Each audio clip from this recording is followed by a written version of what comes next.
Today, we're going to be taking a look at some FNAF fan games that completely break away from what you'd normally expect from the series. From wildly different worlds to experiences that barely resemble traditional FNAF, these games take the franchise in directions you'd never expect. Some of these feel like completely different games with the FNAF coat of paint, so let's dive into them. Juniors is the most unique FNAF fan game I've ever played, and I have played a lot of them. Really, I've quite literally built my entire career around playing FNAF games, and Juniors is 100% the most fun I've ever had playing any FNAF game ever designed. This video is here to go over everything I love about the game and the few things that I hate, because truly, I do not believe there is currently any FNAF fan game that does the formula better than Juniors. So let's waste no more time on the intro that nobody cares about and get into the best FNAF fan game ever made. Before we begin talking about Juniors, I want to tell a bit of a story, or I guess more of a fun fact. I actually wanted to avoid playing and reviewing Juniors for the longest time. I've been getting suggestions for it since my first ever FNAF video over a year ago, and I've always decided that I didn't want to touch it. Why? Because I used to have this really cringy way of thinking. If something is popular, it must be overrated type of mentality. After finally sitting down and playing through Juniors, seeing it completely blind for my first time ever, I will never in my life think like that ever again. This game truly has made me more passionate to create content more than any other game ever has. Set your expectations as high as you want, and I guarantee Juniors will still blow them out of the water. We play as an unnamed paranormal investigator. We're assigned with exploring the supernatural presence of the restaurant Juniors. As I'm sure you may have guessed, yes, this is the same Juniors that can be seen in the Midnight Motorist minigame from Pizzeria Simulator. We wake up in a place called the Barrens, which seems to be a limbo between life and death. Looking up, we can see what I assume to be our own brain, and we soon meet a character named Paul Bear.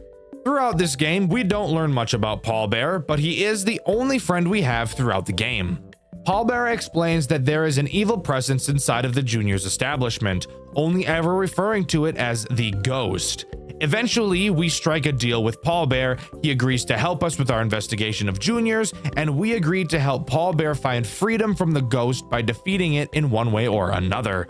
With that, we head to bed and start our first night. Usually, the way I talk about nights in FNAF games is pretty basic. I bring up which threats are introduced, how to deal with them, and throw in a dick joke or something.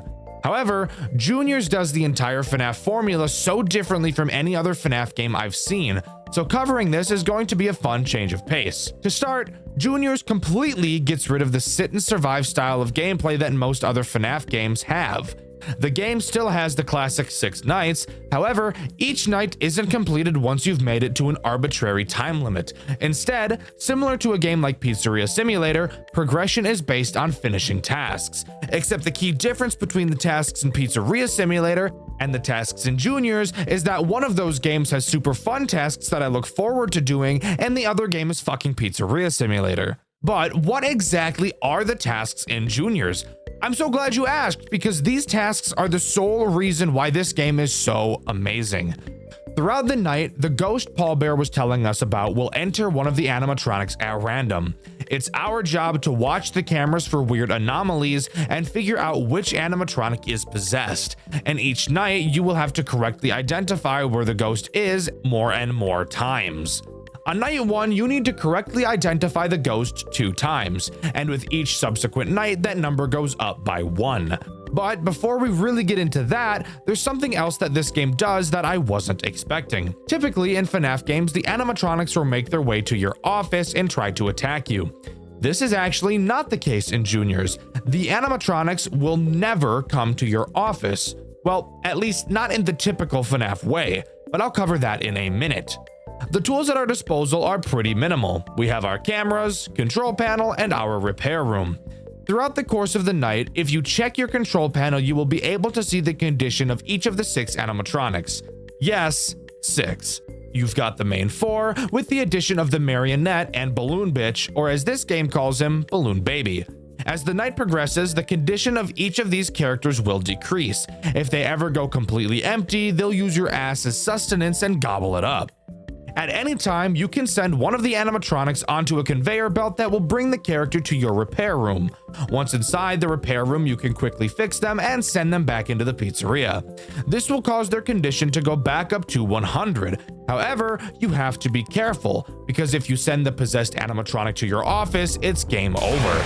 Another thing to note is that you can't send more than one character to your repair room at a time. Moving on to the actual ghost hunting part of this game. As mentioned previously, there are 6 characters that the ghost can possess. Both at the start of the night and directly after identifying the possessed character, you will get a grace period where no animatronic is possessed. You should use that time to send the lowest conditioned animatronic to your office to be repaired. There are multiple different cues to tell you who the possessed animatronic is. It seems like throughout the nights, new clues are introduced. However, I cannot find a distinct list of what clues get introduced each night, so I'm going to be guessing based on my experience. If you know that I'm wrong, let me know in the comments below. There are 2 clues that are introduced on night 1. The first one is pretty easy: camera flickering. When an animatronic is possessed, they have a chance to cause the camera that they are currently on to start flickering. The cameras by default flicker their lights, so this is pretty subtle, but if you look closely at an actual flickering camera, you'll be able to tell that the ghost is on it, because between the flickering, the cameras will have a brief period where they go black. That sounds pretty easy, I hear you saying, and while yes, it is, this is another part of the game that I think is super cool. There aren't an insane amount of cameras to look through, and it's very common that multiple characters will be visible on a camera at the same time. So this brings up the possible problem. If the cameras are flickering on a camera, but multiple characters are present, how do we figure out which of the animatronics is actually the possessed one? This right here, this conflict that you have to figure out, is the main reason why I love this game so much. It's such a simple problem, but the way you go about solving it can be different depending on your playstyle. This is honestly the coolest mechanic I've ever seen out of any FNAF game, and I don't think it's ever going to be beat. So, what was my strategy? Let's start with the hypothetical that we'll use throughout this video. Let's say we're looking at a camera that has Freddy, Bonnie, Chica, and Foxy present on it. The camera is flickering, so we know that either Freddy, Bonnie, Chica, or Foxy are the possessed animatronic. The first thing I would do is either send Balloon Bitch or the Marionette to the conveyor belt, since I know full well it can't be one of them. So I'd just pick whoever has lower condition. Then I would constantly keep my eye on all 4 animatronics on that camera until 1 or more of them left. Once they left, let's say for example Freddy and Chica leave, I would stay on the camera to see if the flickering persisted. If it did, then I'd know it can't be Freddy or Chica. Let's say Foxy left next and Bonnie stayed on the camera. If the lights stopped flickering, then I'd know for a fact it has to be Foxy. And if I really wanted to double check, I could find the camera where Foxy left to and see that the lights are still flickering. But as I've said, that is only 2 of the clues that are introduced on this night. What's the other? Handprints. I should mention that once the ghost possesses a character, only 1 of the clues will become present in that character until it is found. And from what I can tell, they never switch which clue they have until the ghost is found. Handprints are pretty simple. When a possessed character leaves a camera, they will leave a handprint behind on the lens of the camera. So let's go back to our hypothetical again. Freddy, Bonnie, Chica, and Foxy are all on 1 camera. Freddy and Chica leave, and after doing so, we spot a handprint on the lens. That means we now know that the ghost has to be in either Freddy or Chica. So we can send either Foxy, Bonnie, the Marionette, or Balloon Bitch to the conveyor belt, and all that's left is to watch Freddy or Chica. Whoever we choose, we wait for them to leave a camera. If Chica leaves and a handprint isn't seen, that means the possessed character has to be Freddy. And with that, night 1 is in the bag. After the night, we head back to the Barrens and talk to Paul Bear again. He explains that he himself chooses to stay in the Barrens because the ghost won't go there. Pussy-ass ghost Paul Bear is afraid of another ghost. Don't question it. It's kind of like those people who are afraid of other people. What do we call those things? Oh, yeah, moderators. Anyways, night 2 time. Night 2 doesn't appear to add any new clues. However, I will take this time to talk about how Paul Bear can aid in our investigations throughout the night. If at any point you're confused on who the ghost may be hiding in, Once per night, you can go to the control panel and actually ask Paul Bear who he thinks it is. He'll be able to narrow it down to 2 characters. Do you need this to beat the Knights? No, but I do think it's kind of neat that it's available if you're struggling. I only ever used it once throughout my playthrough on accident because I didn't know that clicking on this would actually cause him to give me a hint. Also, if you want to watch my full playthrough, you can do so on my second channel, Dexter Black. It's also on this night where I want to bring up the Marionette and Balloon Bitch. Since you can never actually see either of them on the cameras, you may be wondering how you're supposed to be able to tell if they are possessed. I'll talk about the Marionette later, so for now I'll talk about Balloon Bitch. His mechanic is actually incredibly simple, and I honestly think it's one of the weakest mechanics in the entire game. All you have to do to check if Balloon Bitch is possessed is look at your control panel. If his condition number is freaking the fuck out, he's possessed. If it's not, he's not. That's it. Again, I don't really think that this has a good reason for existing. Maybe the dev just wanted a 6th character so that there would be 3 on each side on the control panel, but I feel like it would have been much more interesting if you just allowed Balloon Bitch to be seen on the camera like the main 4. He could have been made to be a more challenging character. Since he's smaller than everyone else, having him hide in the cameras and be immune to the motion sensor could have been a super interesting challenge. But let me know what you guys think about Balloon Bitch in the comments. After completing night 2, we find a VHS tape. Watching it shows a claymation of Freddy carrying an animatronic limb up to a door. The door has a note on it that says, "Beware the mangle." Looking up, Freddy appears to see said mangle looming down on him, and the cutscene comes to a close. Heading back to the Barrens, we ask Paul Bear about what we saw on the tape. He says he believes that the ghost is trying to build itself a body in the form of the mangle, and that it's possessing the other characters to bring the parts to it. Appearing that we're now on a timer, we know that we have to do something, so we head to sleep and move on to night 3. Night 3 introduces one new clue that the characters can use: camera movement. This one is pretty simple. However, I should start by explaining how the cameras work a little bit more. Typically in FNAF games, the camera will slowly pan back and forth as you look at them. In Juniors, you have to manually move the cameras to see the full picture using WASD. The camera movement clue does exactly what you'd think. If you're moving the cameras, the ghost can cause it to jerk in a direction you're not moving it in. My camera got fucked a little bit, the weird control. I don't know if that was me fucking around or if that was the heathen. Whoa. My camera just fucking zipped. Using that, you can follow the exact same method as the flickering clue. However, the camera will not jerk if you aren't moving the cameras, so you'll need to get into the habit of doing that often. Although that really shouldn't be a problem since, again, you can't see the whole camera unless you move it. This is also the night where I want to talk about the Marionette and how she works. Just like Balloon Bitch, you can't see the Marionette on the cameras. However, you can hear her. You can tell which camera she is on by listening for the music box.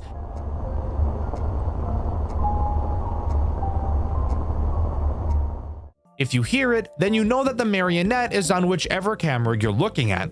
Fundamentally, is this different from the 4 main characters? No. However, I do think it's a super fun addition to the formula, where if we were using our hypothetical again from earlier, let's imagine all 4 of the main characters are on a camera and the camera is jerking in a random direction when we move it. Then all 4 characters leave at the same time, but the camera is still somehow jerking. Then you notice that you've been hearing the music box the whole time and just weren't paying attention. Now you know that it has to be the Marionette.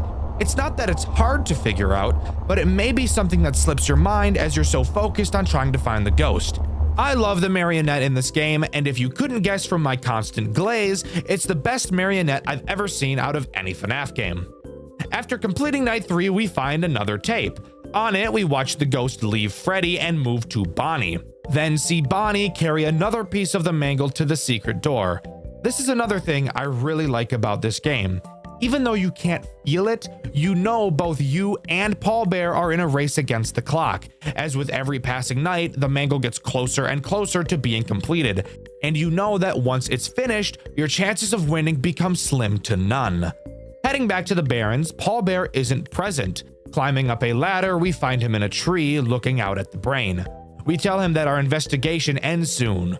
Paul Bear mentions that the spirits know he's in the Barrens with us by now, and we devise a plan to break into the secret room. the basement, and get to the mangle before it's put together. Sharing a moment of solace together, we head back into the restaurant. Somehow, this game is actually making me care about a character, which is insane to say given the fact I'm talking about a FNAF game right now. But regardless, it's on to Night 4. Night 4 introduces the most ball-busting clue we've ever seen: camera malfunctions. This does exactly what you'd think. The possessed animatronic will cause a malfunction on whatever camera they are on. That means if we go back to our hypothetical, Freddy, Bonnie, Chica, Foxy, and the marionette are all on the same camera. One of them becomes possessed, so we lose the ability to see that camera. Fuck. Continuing to watch the cameras, we hear the music box stop, but the malfunction continues. We now know that it can't be the marionette. All of a sudden, the camera pops back on, and all we can see is Bonnie. Well, now we know that it can't be Bonnie. Now we look around the cameras until we find the malfunctioning one again. As we look, we spot Foxy on a camera. We now know that the ghost is either Freddy or Chica. Oh fuck. You quickly check the control panel and see that Freddy and Chica are both at 15 stability. What are we to do? We don't have enough time to keep watching. So it is now our time to make a decision you will probably have to make at least once in your playthrough.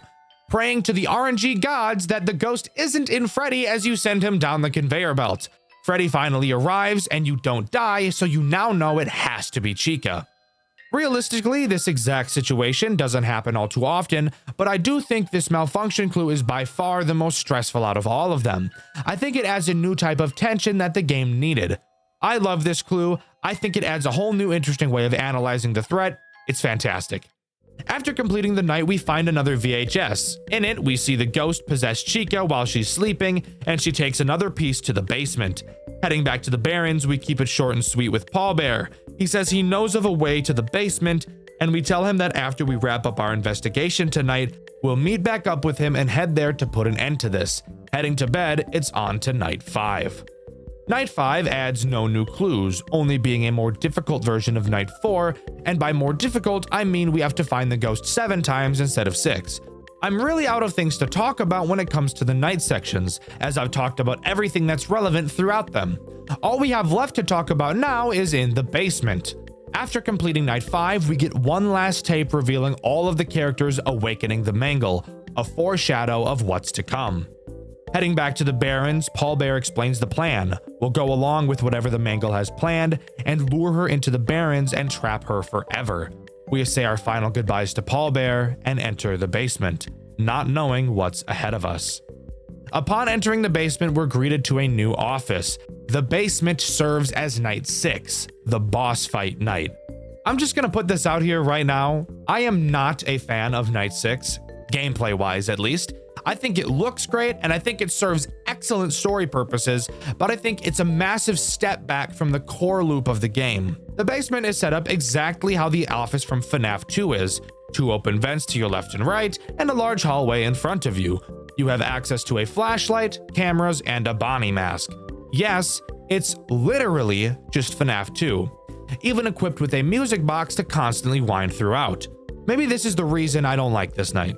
Just kidding, it's not a maybe. Of course this is the reason I don't like it. I'm not a huge FNAF 2 fan personally, so seeing it in a FNAF game that I really like puts a bad taste in my mouth. However, I'm not going to let that discourage me. How does this night play, and are there any redeeming qualities? Throughout the night, all you have to do is wind the music box and put on your mask whenever the animatronic enters your office. If you ever see Foxy in the hallway, flash your light at him. Guys, it's literally just FNAF 2. I really don't have to explain this to you. The characters even look different on this night, and in the extras menu, this version of them is called Withered. It's FNAF 2. That's it. That is until the halfway mark. What the fuck? We were the mangle. What the fuck? Conveyor belt. Yo! What the fuck? Yo, the time's all fucked. What the fuck is that thing?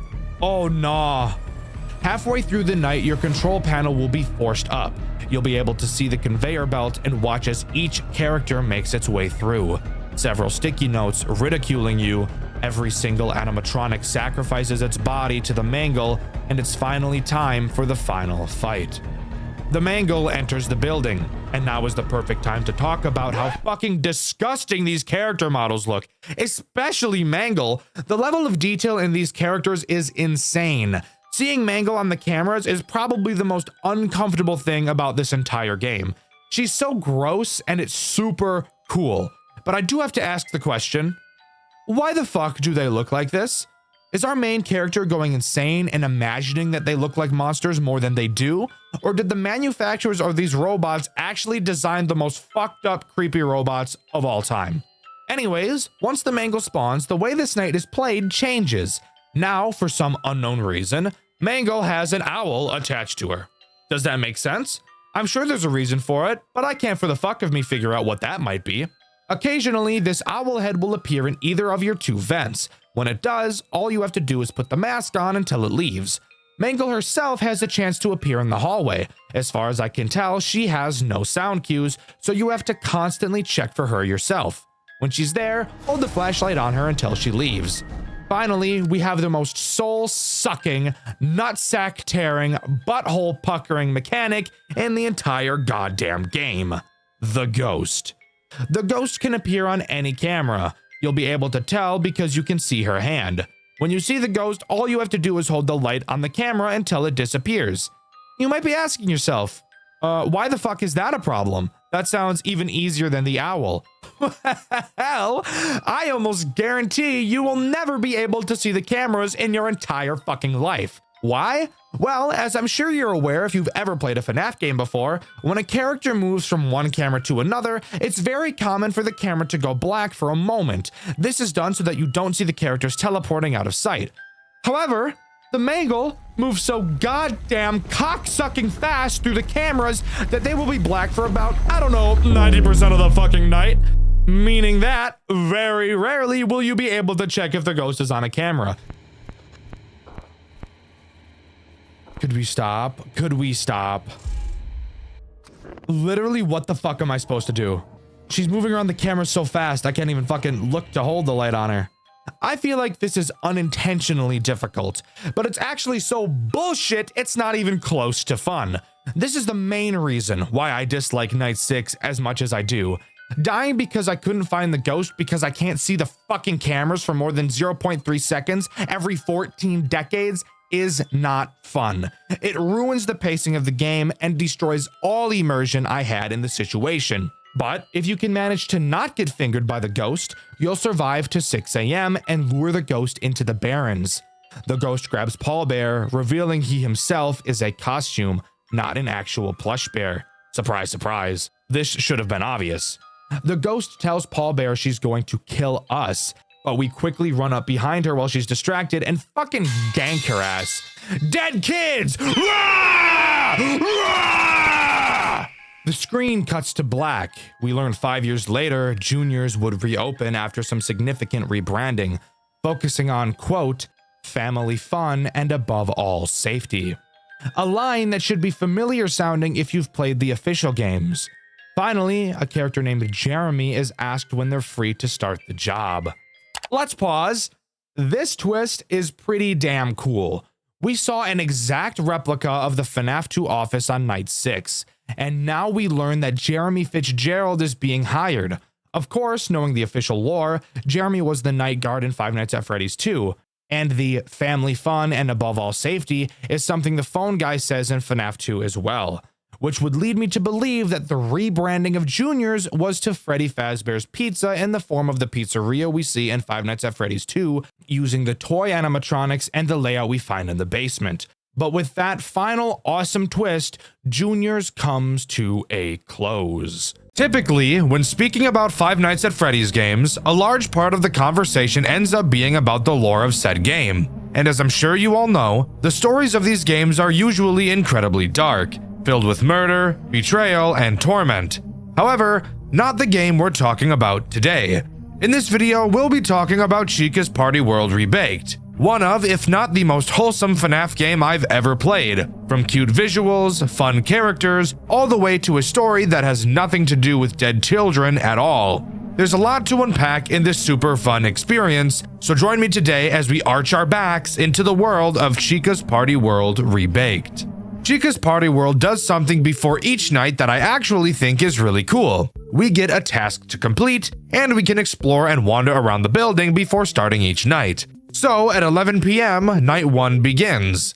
In this game, we actually play as a robot security guard, not a human, which is adorable. I like to imagine our character looking like Rufus from Secret of the Mimic. Not that that's his canon name or anything, that's just what I chose to call him.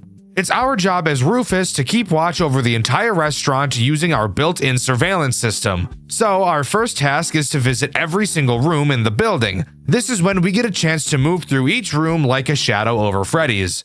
You'll notice that the building is incredibly dark. This would be because the lights are off, and being able to see anything does require light.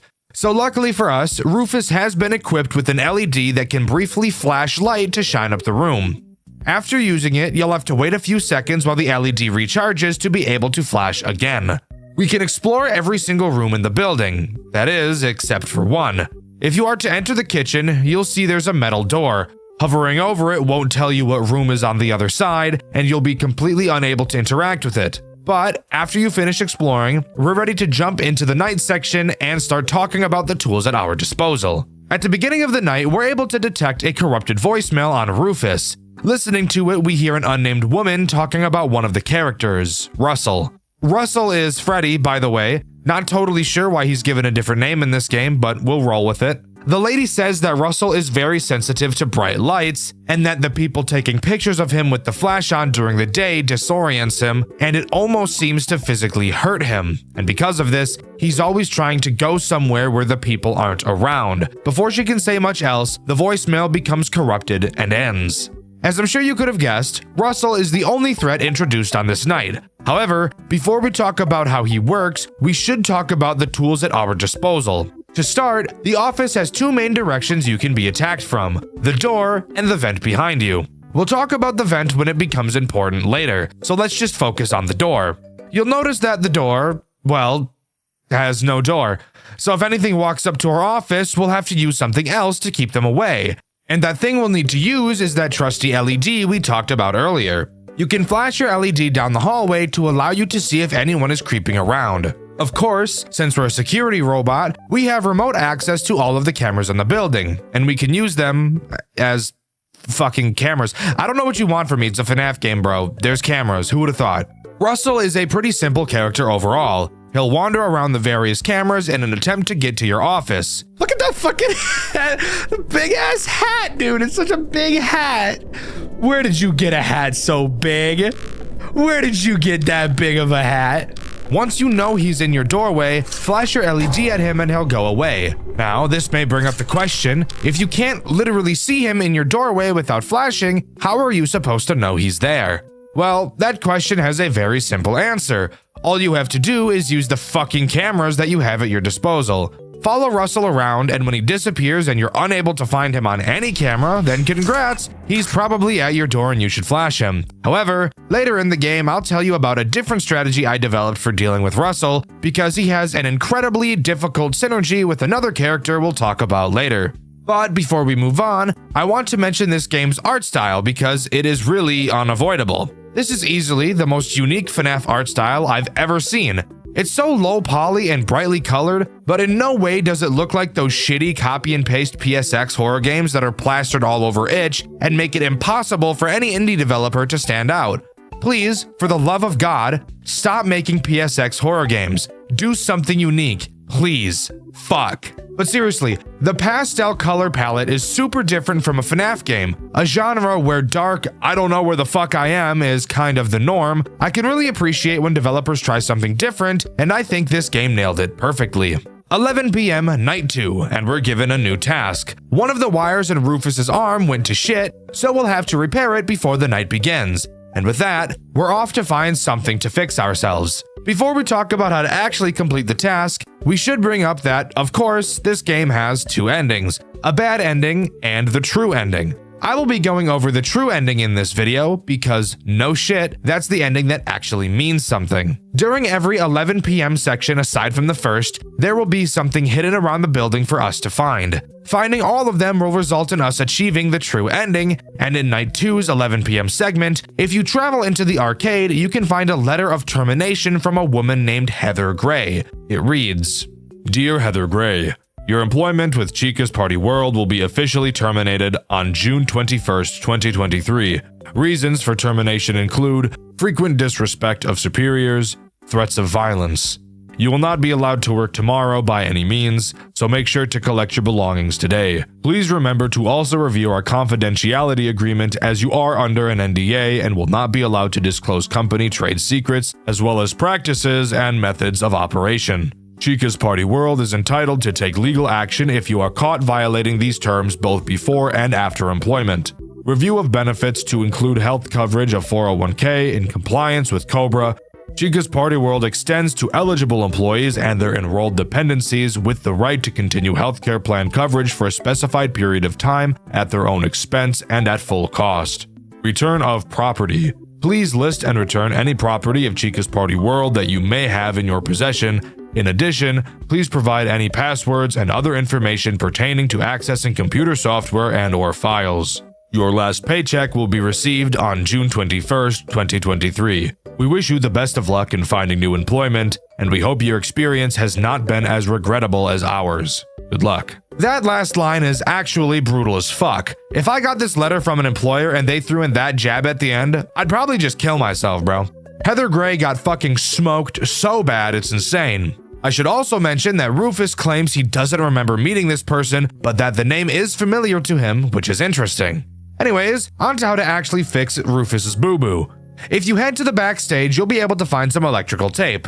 We use it to patch up our frayed wire and move our way back to the office to begin the night. The voicemail we're able to listen to on Night 2 does give us some interesting information. The woman mentions how Top Hat, the Tiny Bonnie character, has been hiding in the vents and getting himself stuck. I find it interesting that these robots seem to be trying to hide away from the people in the building. The lady mentions that she spoke with Top Hat, and it's clear during this phone call that while these voicemails were being recorded, this lady was with somebody else at the time, and she mentions to this someone that they're giving her a weird look when she says that she talked to Top Hat. I did talk to Top Hat about why he's... Yes, I talked to him. Don't give me that look. Okay, Jesus fuck, sorry. But before she can elaborate more, the voicemail cuts out. I think this is pretty interesting. It seems like this lady has some sort of connection to some, if not all, of these robots. I wonder who she could be. Anyways, obviously Top Hat is the threat introduced on this night, and in all honesty, he's not a big hassle at all.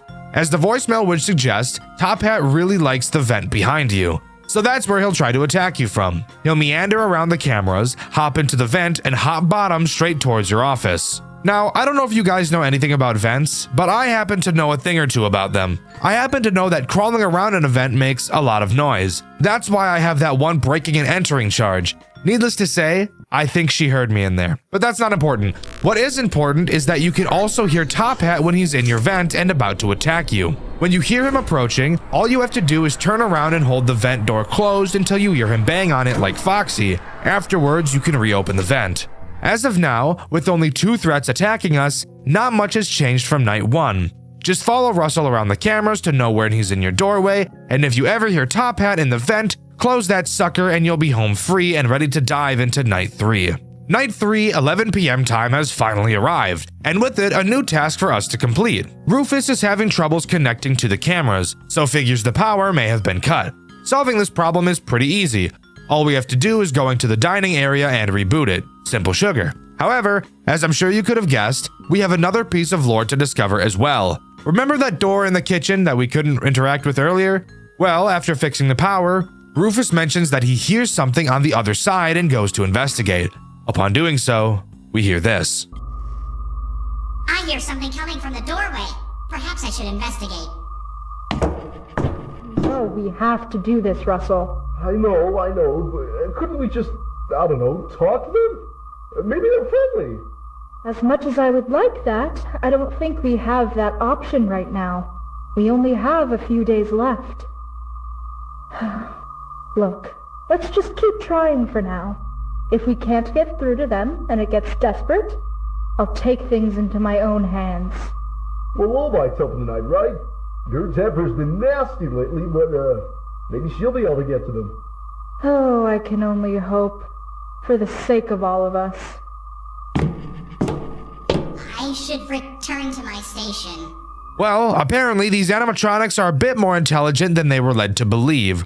Russell was talking to an unnamed person about Lawbite joining us tonight, so we already know who the threat is going to be.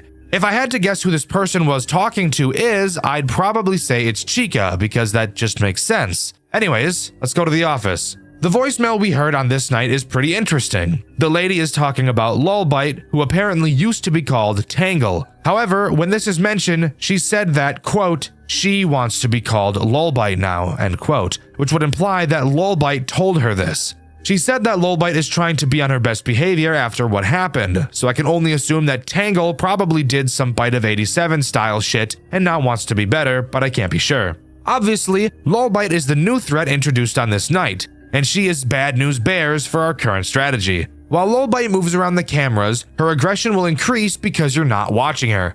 To make her anger go down, obviously all you have to do is follow her around the cameras and watch her. If it goes up all the way, you can guess what happens. Dead. Why is she such a problem for our current strategy? Well, of course, we're watching Russell all night right now, so adding a character that forces us to watch them is obviously going to be a pretty large problem. So, how did I change my strategy to prepare for this? Well, let me tell you. You know how we were watching Russell? Yeah? Well, I'm just gonna not do that anymore. I know, I'm a genius. All of my time on the cameras will now be poured into Lulbite, and at every opportunity I get to flash the hall with the LED, I will. Flash the hall, watch Lulbite until it recharges, instantly flash again. And of course, close the vent when I need to. Does this lead to needing to have luck with Russell? Yes, but it's also a lot easier on my poor little goblin brain. Oh yeah, I also lied because one other threat is introduced on this night. Coraline, Chica's cupcake. Very simple mechanic. Every once in a while she will appear on a camera and you will have to go find her. I want to die, I want to see one FNAF game without finding them on the cameras. That would be amazing. Anyways, when you find her, flash her, and if you don't, she's gonna fuck up your cameras and it'll be GG for you. Night 4, 11 p.m. That is what time and what night we are currently about to be speaking about. Anyways, the task on this night requires us to investigate a large crashing sound we heard in the building. But before we do that, oh hey look, a note on the table. On it shows a bunch of phrases scratched out with Gears Weld being circled. If I had to guess, Gears Weld is probably the name of a company that builds robots, perhaps animatronics. Continuing with our task, heading to the arcade will reveal that Top Hat is just chilling in the ball pit. Oh. What? I won't tell you what to do. Carry on.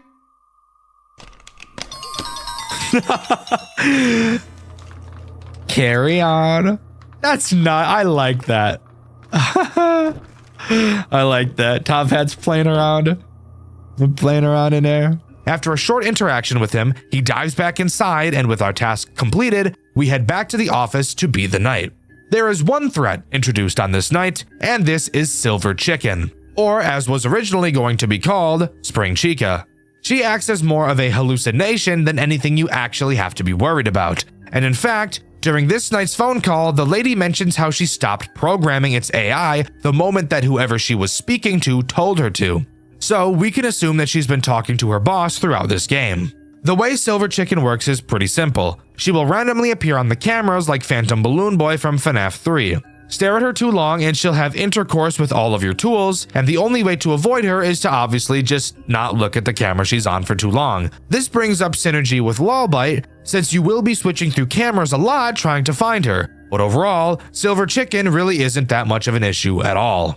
Night 5, 11 p.m. Back to the coal mines for us. During this section, our task is pretty easy, and is technically the exact same as the wire fraying task. Our LED is broken and we need to find a replacement. Just like the wire task, head to the back room and install the new bulb and it's GG. The only difference in this task is that you obviously can't flash your LED while walking around the building until you replace it. However, before we head to the office, near the entrance of the building we can hear the phone ringing. Curious, we walk over to it, and when we answer the phone, we hear the following call. Chica, Chica, there you are. Are you guys almost ready? I should be headed down in the next few hours. Make sure you have everyone with you when I get there. Who is this?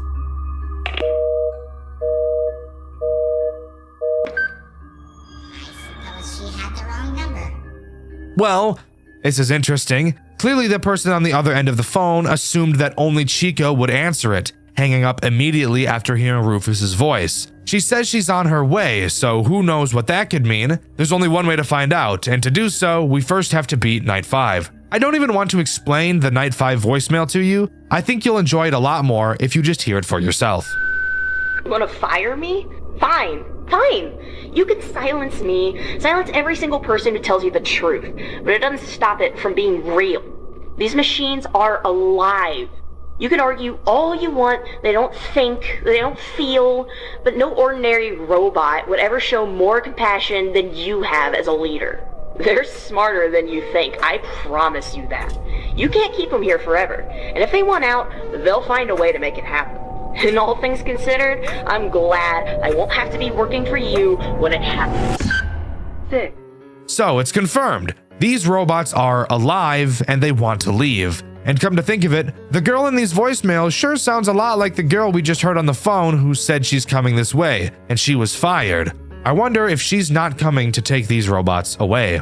Before we can figure that out, we first have to talk about the final threat this game introduces, the main attraction herself, Chica.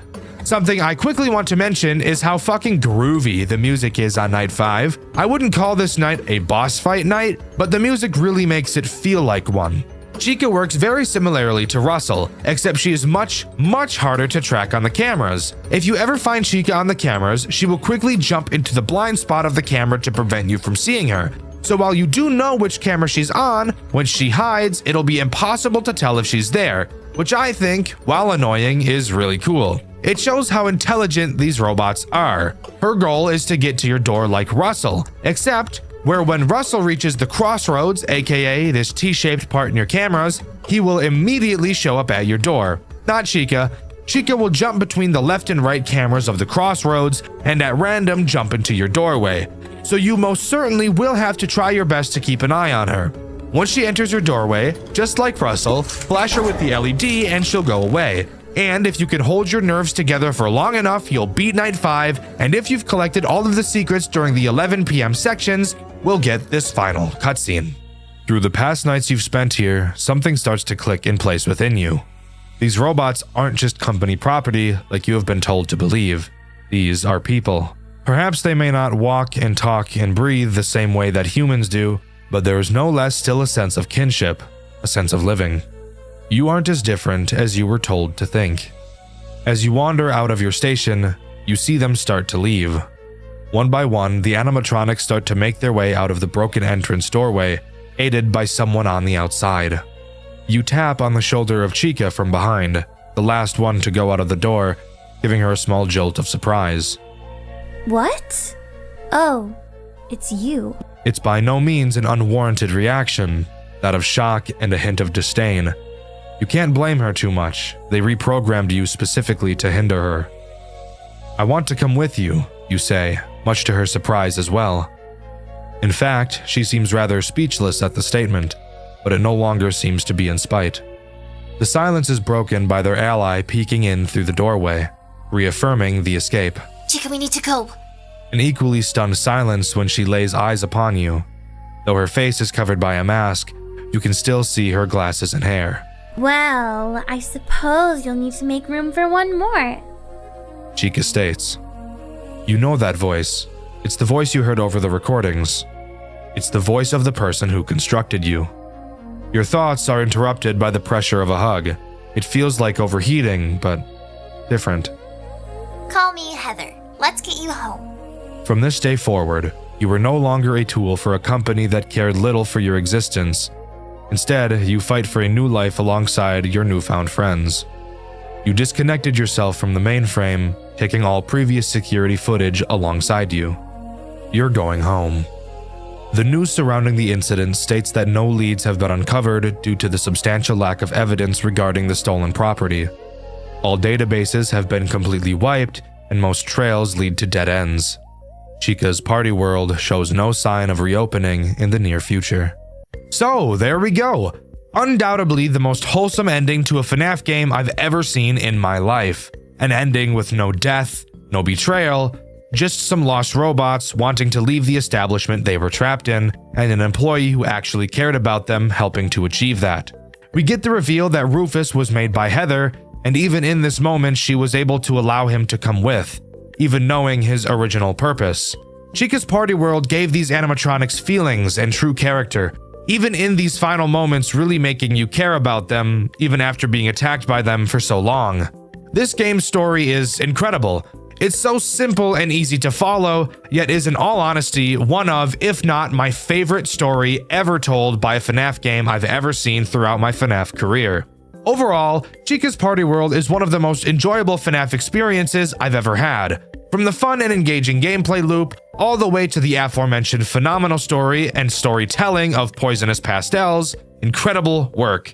And if you'd like to hear another piece of interesting information about this game, Avocado Dreams was one of the main developers of it. No matter where I go, and no matter what I talk about, every time I really enjoy a FNAF game for any reason, it seems like Avocado Dreams had something to do with it, and I'm all for it. Please go give this game a try and show it some love, you will not regret it. But let me know what you think. Do you agree with me, or do you think this game is just too different to be able to be a proper FNAF game? The Five Nights at Freddy's formula. Arguably what defines a FNAF game in the genre of a FNAF game. You're stuck in a small space, you can't move, and several threats are trying to eliminate you as you use a small amount of tools to defend yourself for an arbitrary amount of time. This, in a nutshell, is Five Nights at Freddy's as a genre. However, there are some Five Nights at Freddy's fan games that don't follow this formula, and if it wasn't for the use of the characters from the original game, you would have no idea that they were even FNAF games to begin with. And maybe you can think of a few games like this. The game I'll be covering today is another one of those games. A game so unique, so good, that if it didn't use official FNAF characters, it could easily be its own fantastic survival horror experience. So sit back, strap in, and join me today as we cover Fredbear and Friends Reboot. You can honestly think about Fredbear and Friends Reboot as more of an Outlast, Resident Evil, or Poppy Playtime style game, purely in terms of how it plays. It's a story-based, free-roam survival horror game, except it uses characters and settings from the Five Nights at Freddy's universe, and it's honestly super cool. We play as a guy named Thomas. When this game takes place, the Fredbear and Friends restaurant had been closed for over 26 years. And together with our friends Chris, Ashley, and Richard, they all decided it'd be a great idea to do some urban exploring in the now abandoned building, not knowing that they were about to walk into a sick and sadistic death trap, the likes of which they'd never experienced before. We drive to the restaurant where all of our friends are waiting and head inside to find them. We all talk about what the plan is, and it seems like they don't even fucking have one. So like, why are we even here? No matter. We decide to all split up like Scooby and the gang to explore faster, something I would never agree to do because this building is so dark I can barely see 10 feet in front of me. So, to solve the darkness problem, Richard finds the power room as we enter the office of the building. Successfully turning the power on, I ask the question, is it even possible for a building 26 years abandoned to even be able to have power? That's a genuine question, by the way. I mean, I guess it makes sense, but like, who's paying that bill? The city? I have no idea. After having our fun in the office, we meet back up with our bald friend Chris. I know being bald isn't a crucial plot point, but a plot point I found relevant to point out. Like, imagine being bald. Couldn't be me. I have luscious locks. Bald bitch, loser bitch, boy, loser bitch. Chris tells us he wants to continue exploring to find out more about this place, which I call bullshit on because this bald loser is sitting down and is actually not exploring a damn thing. Heading back to the office, we find 2 documents for Chris since he's too lazy to go look for himself. One of the documents mentions the animatronics acting up, and the other talks about an armed man in a purple suit. I wonder who that could possibly be. We go back to where Chris was, only to find him missing. After exploring around, we realize we can't find Richard or Ashley either. We hear a voice in the distance yelling to get away, and later hear what sounds like Richard getting attacked. What the fuck? We decide to say fuck our friends and run to the exit, only to find that the door is somehow locked.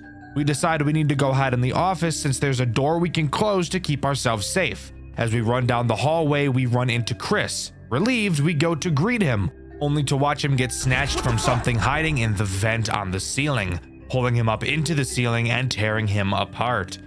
Yeah, not this way though, not fucking that way, no we ain't. We obviously turn around and go to the other entrance of the office since I'm not about to get ganked like Chris just did. As we go to the other hallway, we can hear loud metallic footsteps following behind us.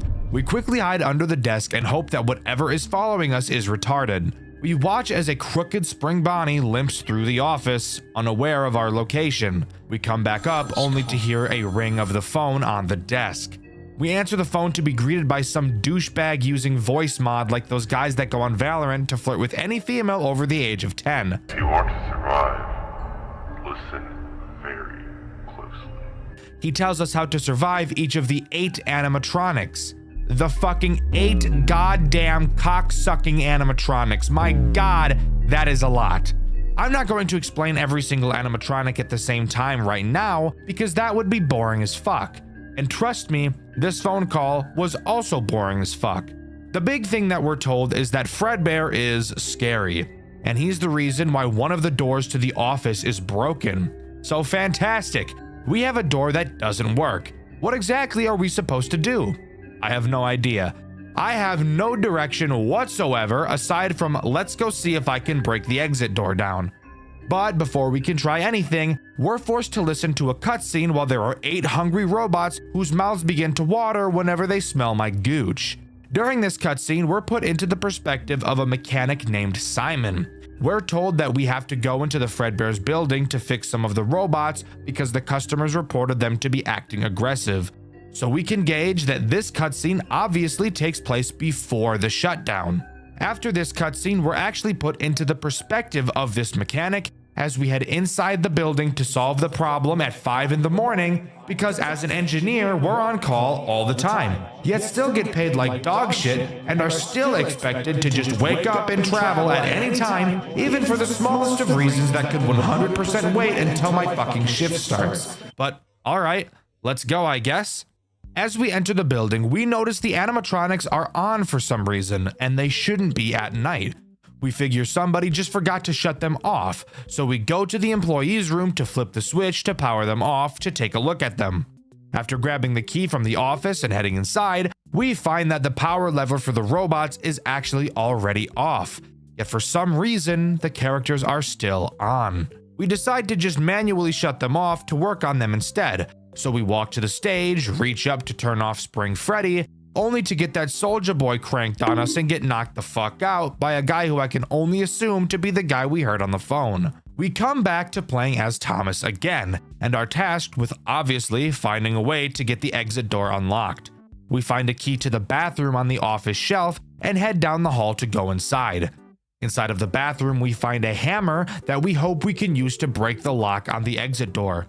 However, as we exit the bathroom, we see the non-attractive, fat-ass version of Chica heading in our direction, so we quickly jump inside of one of the stalls to hide. We hold our breath as Chica passes by and quickly run out to the exit door. We break the handle to the door and open it, seeing the final exit door. We don't get far before Foxy jumps out at us for some fucking reason. This door was locked? Why the hell was Foxy on the other side of it? Oh well, what the fuck ever. It's a little bit more important right now that we run away from the murder robot behind us. We run back to the employee room and hide behind a shelf. Foxy walks inside, but before he can find us, he hears a noise coming from the door inside of the room. Opening it, he finds who I can only assume to be Richard and jumps him like he's in Detroit. We take this chance to book it back to the exit. As we run, we hear Richard getting torn apart, screaming. We get to the door just in time, and Jesus fucking Christ, the door is gone? What the fuck? Let's ignore the fact that this doesn't make sense, because I don't think I need to explain to you why a door disappearing doesn't make sense. We turn around to see a certain large twitching bear. He just screams in our face and disappears, clearly being a hallucination. We figure there's no better time than the present to find another exit. As we walk into the main party room, so does Spring Bonnie. And now's the time where I can talk about how he works. Spring Bonnie is as basic as it gets when it comes to a survival horror character. He patrols around the building, and if you get too close to him in his line of sight, he'll start chasing you, and he won't stop chasing you until he kills you. And there's also no chance you're going to outrun him. The only way to get him to stop chasing you without dying is to lure him to the side of the office with a door and close it. But you also really have to be careful with how you close this door, because it doesn't work how any normal FNAF door would. It only stays closed for about 2 seconds, so make sure you time this properly. Nope.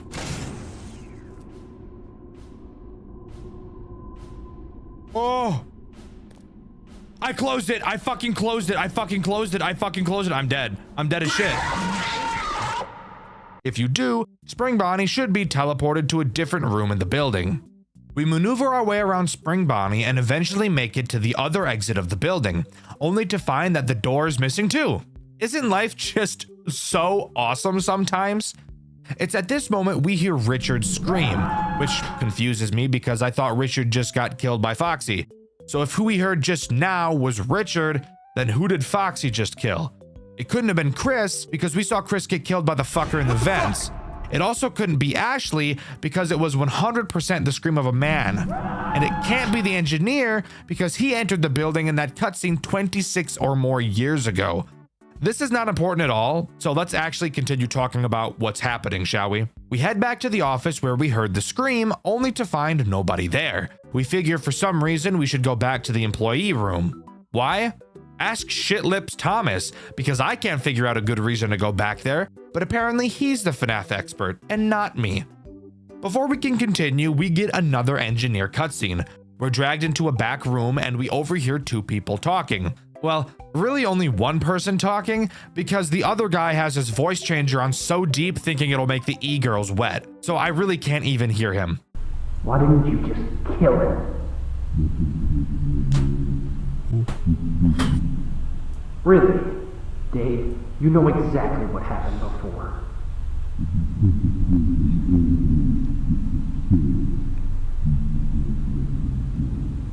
The voice I can hear sounds suspiciously like the guy on the phone who called us here at 5 in the fucking morning. He tells voice changer guy that he should just kill us so we don't get away like the other engineer and spread the word about what they're doing.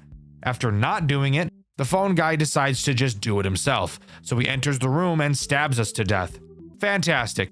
I really shouldn't have lived in Chicago. Everyone in Chicago gets stabbed. Going back to the employee room, we find the corpse of a police officer. Seeing that his radio had been taken, we now know that whoever is behind this really knows what they're doing. But we figure that because a police officer went missing, that other officers will be arriving at some point to look for him. So knowing all we have to do is survive, this game's most agonizing survival section finally begins. And I get to explain what all of the characters do in grueling detail, because they're all laid on us at the exact same time, and we're just supposed to remember what they all do from the 2-minute phone call we got 15 minutes ago. Hooray. Alright, well, the goal is easy. Just survive until 6 AM without getting found by any of the animatronics.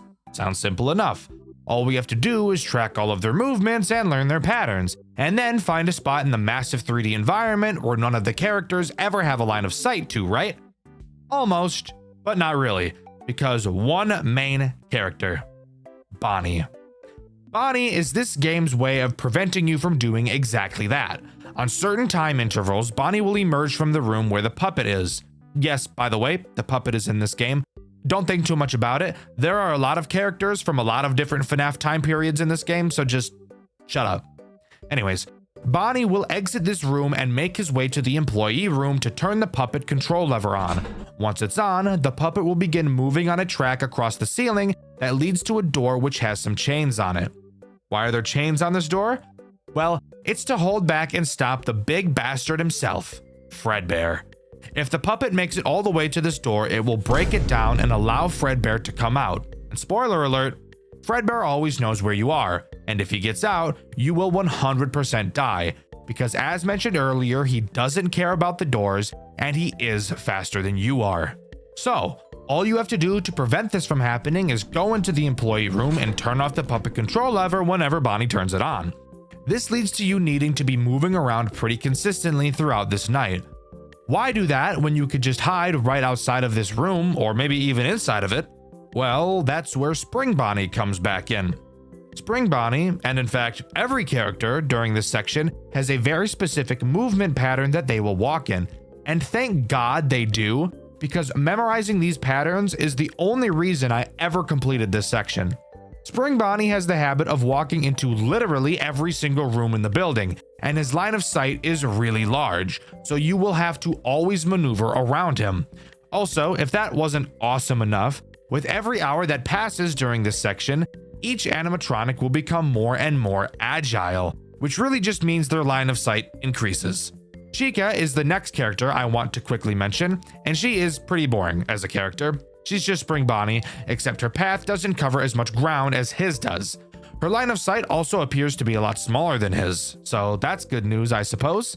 She does go through the main party room a bit during her cycle, and that will become important later when I go over my amazing strategy. Let's cover Freddy next, as he will probably cause you the least amount of issues out of every character in this game. Freddy will randomly spawn in random rooms, typically next to the doorways. All you have to do is not walk directly into him. He won't chase you, but if you get too close, he'll instantly kill you. So really just make sure you're watching where you're going. Mangle isn't that terrible either. Side note, I know its name in the game isn't actually Mangle, but fuck you. It looks just like her, and it crawls through the fucking vents like Mangle, so I'm calling it Mangle. Mangle is also the one that killed Chris in that cutscene earlier too, by the way. Mangle is also incredibly easy to deal with. On the floors and ceilings of certain rooms, there will be large vents. Occasionally, you may notice wires coming out from those vents. That means that Mangle is waiting there, and if you walk by, she'll snatch you up. So once again, just like Freddy, open your eyes and you'll be just fine. Foxy is the only real problem during this night, as he's a random character with no pathing, and is also super easy to forget about. Foxy has the chance to be hiding behind any doorway at any time. The only way to tell if he's there is by standing next to the doorway and listening for quiet breathing. For some reason, you can't just move to one side of the door and check if he's standing there, since you literally can't see him even if he is there, which is something I died to in my playthrough, and you can see that over on my second channel, Dexter Black.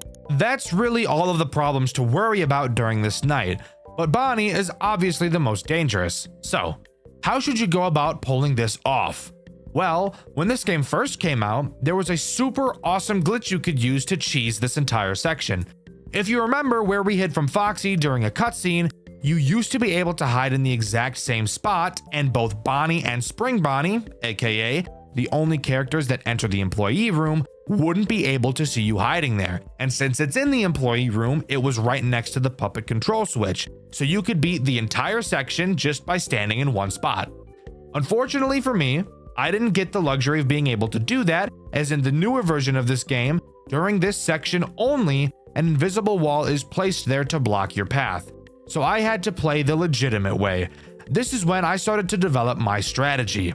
I'm gonna be so real with you, it took me about 45 minutes to complete this section.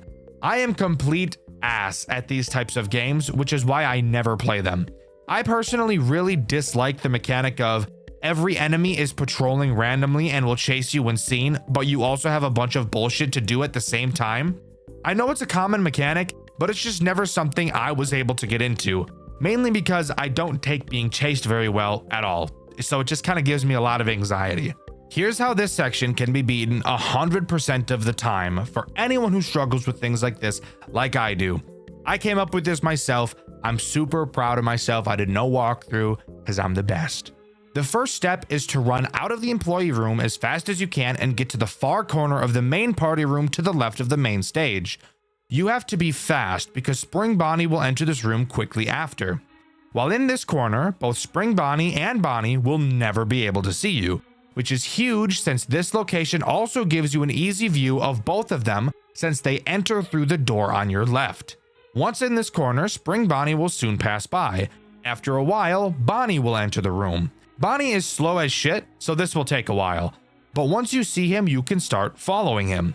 Bonnie doesn't care so much about killing you as he does flipping the puppet switch, so you can actually get pretty close behind him. Creep, creep, creep, creep. That's the sound I make. Creep, creep, creep. You gotta match your steps with his, bro.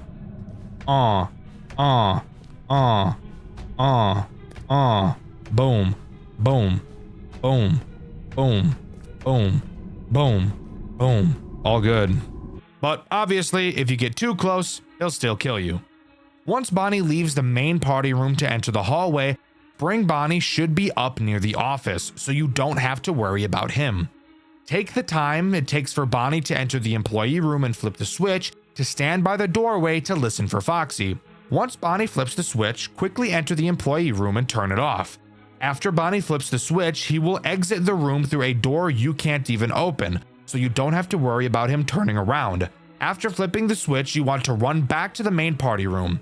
At this point, Chica should be inside. She will walk around the tables and exit the room through the door that both Bonnies enter through.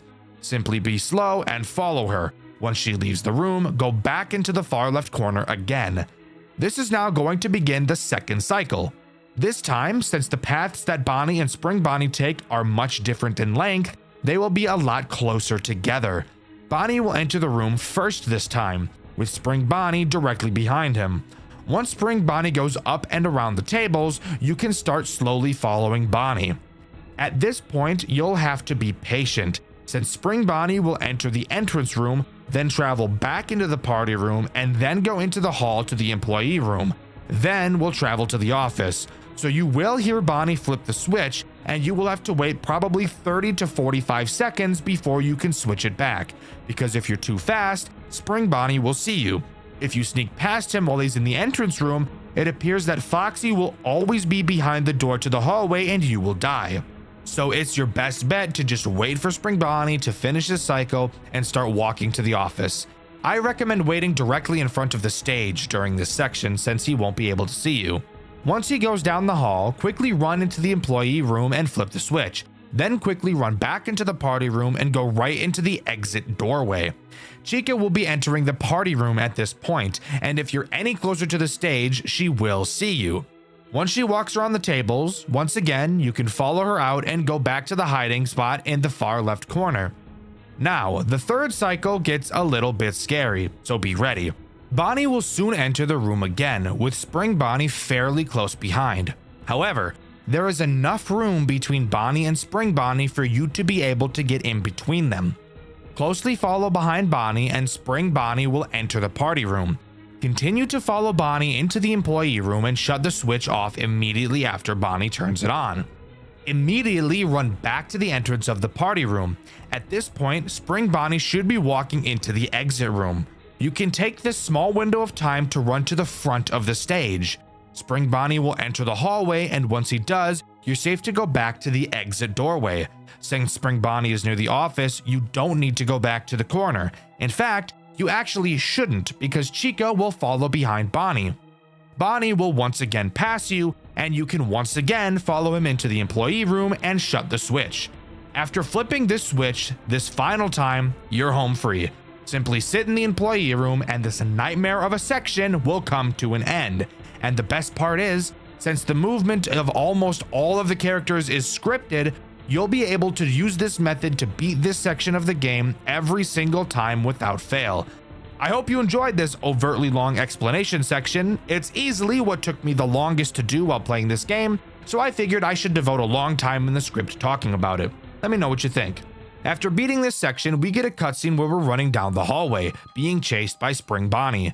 We get into the office and close the door on him, which literally cuts the fucker in half. I love this. This is peak. Absolute cinema. As we turn around, Foxy charges at us, but luckily, the animatronic power gets shut off and Foxy shuts down right in front of us. Walking down the broken doors hallway, we see a deactivated Freddy, and Chica tries to kill us, only to get powered off at the same time, which actually scared me in my playthrough, which you can find on my second channel, Dexter Black. We continue to explore the now eerily quiet building.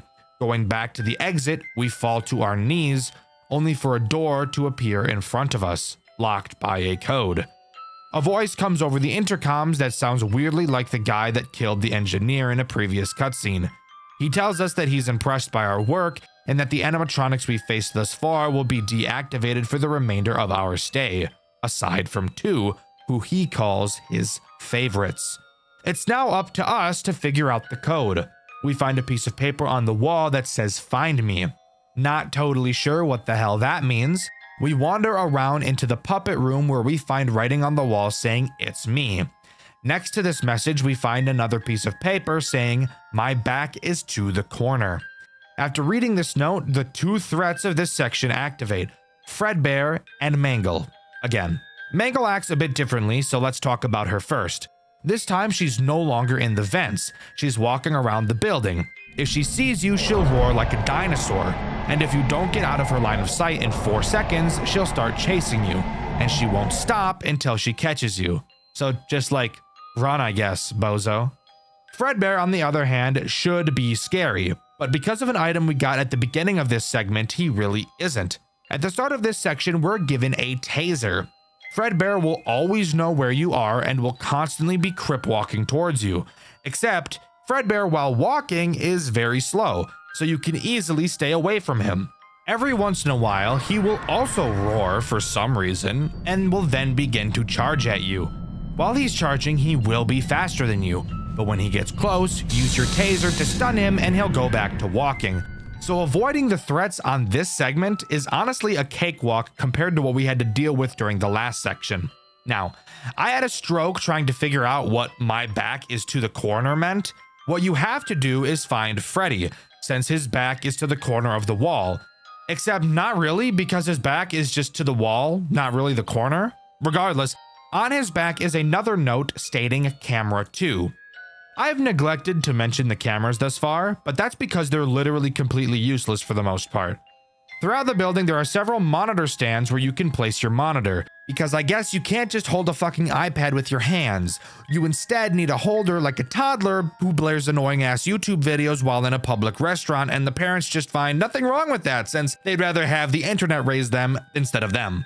Anyways, when you place the monitor down, you can look at the cameras. Big whoop. Using your eyes is better in a game like this because you can walk around freely.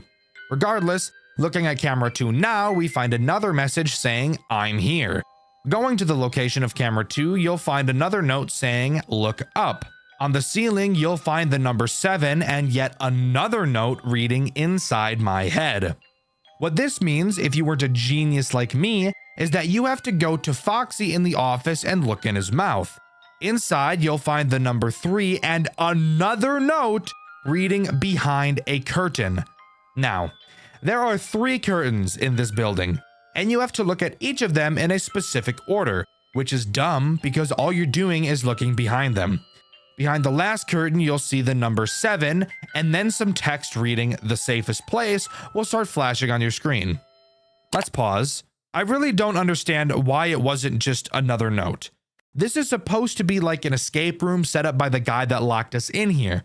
How the fuck was he able to make us hallucinate a phrase? I don't know. Let's move on. The safest place refers to the office. Going back to the office, we find another note reading the second digit. Obviously, the second digit is the number 3, as it's the second digit we found on this little scavenger hunt. Finally, going back to the exit door, we can type in the code 6373. Fun fact, by the way, you can actually just type in this code at the start of this section if you don't want to go through all the bullshit I just explained, because there's no check here to see if you have or not. But after punching in the code, the door disappears. Opening another door that it was covering leads to another room with no fucking door. Falling to our knees again, all of a sudden the door reappears for some reason, and a bunch of police officers barge in past us, and we're taken out of the building to safety. After being rescued, we're shown a cutscene where Thomas is either being interviewed by police or is in a therapy session. I can't quite tell which one is correct. He freaks out about his friends being killed and then realizes he never heard anything from Ashley. No screams, no body found, nothing. This makes him tweak like when I'm in line at the grocery store and some 40-year-old mom pulls out her own grocery bags to save the environment.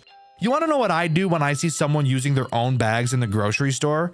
When it's my turn in line, I tell the beggar, hey, all my shit, double bag it. Anyways, after this cutscene, we're thrown into the credits. But that's not where this game comes to an end. We actually get a post-credit scene like it's a Marvel movie, where Thomas is in his room. He wakes up in the middle of the night and looks out his window, only to see the silhouette of an animatronic we never saw in the pizzeria staring back at him. And finally, Fredbear and Friends reboot comes to a close. Overall, I think this game was a super enjoyable experience.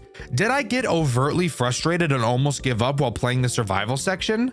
Yes, but I beat it, and I'm glad I did. The story to this game is simple and nice. There's no retarded digging that we have to do to learn the simplest things like a fucking name of a character, Scott, asshole. We're instead just given a story the way it should be given. A few mysteries here and there, but nothing so overtly frustrating that it makes it not fun to figure out. The game looks gorgeous, it plays well when you understand what you're doing, and overall I would highly recommend you give it a go. Obviously, from the teaser we saw at the end of the game, a second game was clearly in the works. But with no updates for several years, and it being confirmed that at some point the game's development was put on halt, and given the fact that this game came out 7 years ago, I don't think it's very likely we'll see Chapter 2 anytime soon. But hey, only time will tell. But let me know what you think. Do you agree with me, or do you think this game was actually doo-doo ass rank? When you think of the best FNAF games, what games do you think of? What are your top 5 in terms of quality alone? I'm willing to bet that a lot of people share some of the same entries, and I'm willing to bet that the game we'll be talking about today is at the top of some of your lists, because it's definitely at the top of mine. The Glitched Attraction is a FNAF fan game developed by 2 18-year-old developers alone. The reason I mention their age is because of how impressive this game really is, and how impressive it is that only 2 brand new adults managed to design it themselves. When I first learned how old these guys were, I was shocked. The Glitched Attraction is one of the best FNAF games I've ever played. I know a few of you watch my content to get suggestions for FNAF games to play, and for those of you that do not pass this one up. It is one of the most high-quality experiences of all time. Let's not waste any more time and hop into the Glitched Attraction, FNAF's most high-quality FNAF game ever made. Our game begins with us getting a text from a friend asking us to come check out the new Fazbear escape room attraction, and they tell us to bring all of our things along with us. A request that is definitely weird, but since when has weird ever meant bad in a FNAF game before, am I right? So we do just that, pack up all of our things and set out. You heard it here first. The Glitched Attraction is seriously a Five Nights at Freddy's escape room, a concept that sounded so cool I couldn't not check this game out, and I'm glad I did. We arrive at the attraction and 2 helper bots explain what's going to happen, and then we have to give over everything we have. Why the fuck did we bring everything we own if we're just going to give it to some random robots? This is pretty fishy smelling, and I should know because I haven't showered in 8 weeks. With the general rules explained, we continue onto the first section of the escape room as chipper as we can be. We're kicking our feet and heel clicking and shit, we're so giddy. Not knowing what we're getting ourselves into, we can dive into the first room of the Glitched Attraction. The first room has us in a room similar in style to the bedroom from Five Nights at Freddy's 4. This room, being the first, isn't very difficult, but let me go over the 4 threats you can find in this room. While you're trying to think, focus, and not be a fuck-up, Nightmare Balloon Boy will be sitting on a chair, because his fat ass wouldn't ever dream of helping anyone, but would instead prefer to sit there and be pointless. But sometimes, he gets a little antsy. You can tell when he's like this because he will visibly seize in his chair until you shine your flashlight at him. It's weird that doing this causes his seizure to stop though, because when I quickly shined a flashlight in my epileptic friend's eyes, he went comatose on the ground and started foaming at the mouth. But to each their own, I guess. If you don't aid in Balloon Boy's assisted suicide, he will jump off the chair and kill you. Something interesting I noted is that Balloon Boy actually makes no noise when he shakes, or even when he jumps off of his chair, leading to a majority of his jump scares feeling really awkward.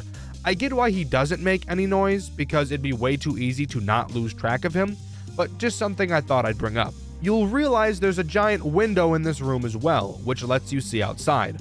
Occasionally, you'll be able to see Nightmare Fredbear stalking you from between the trees.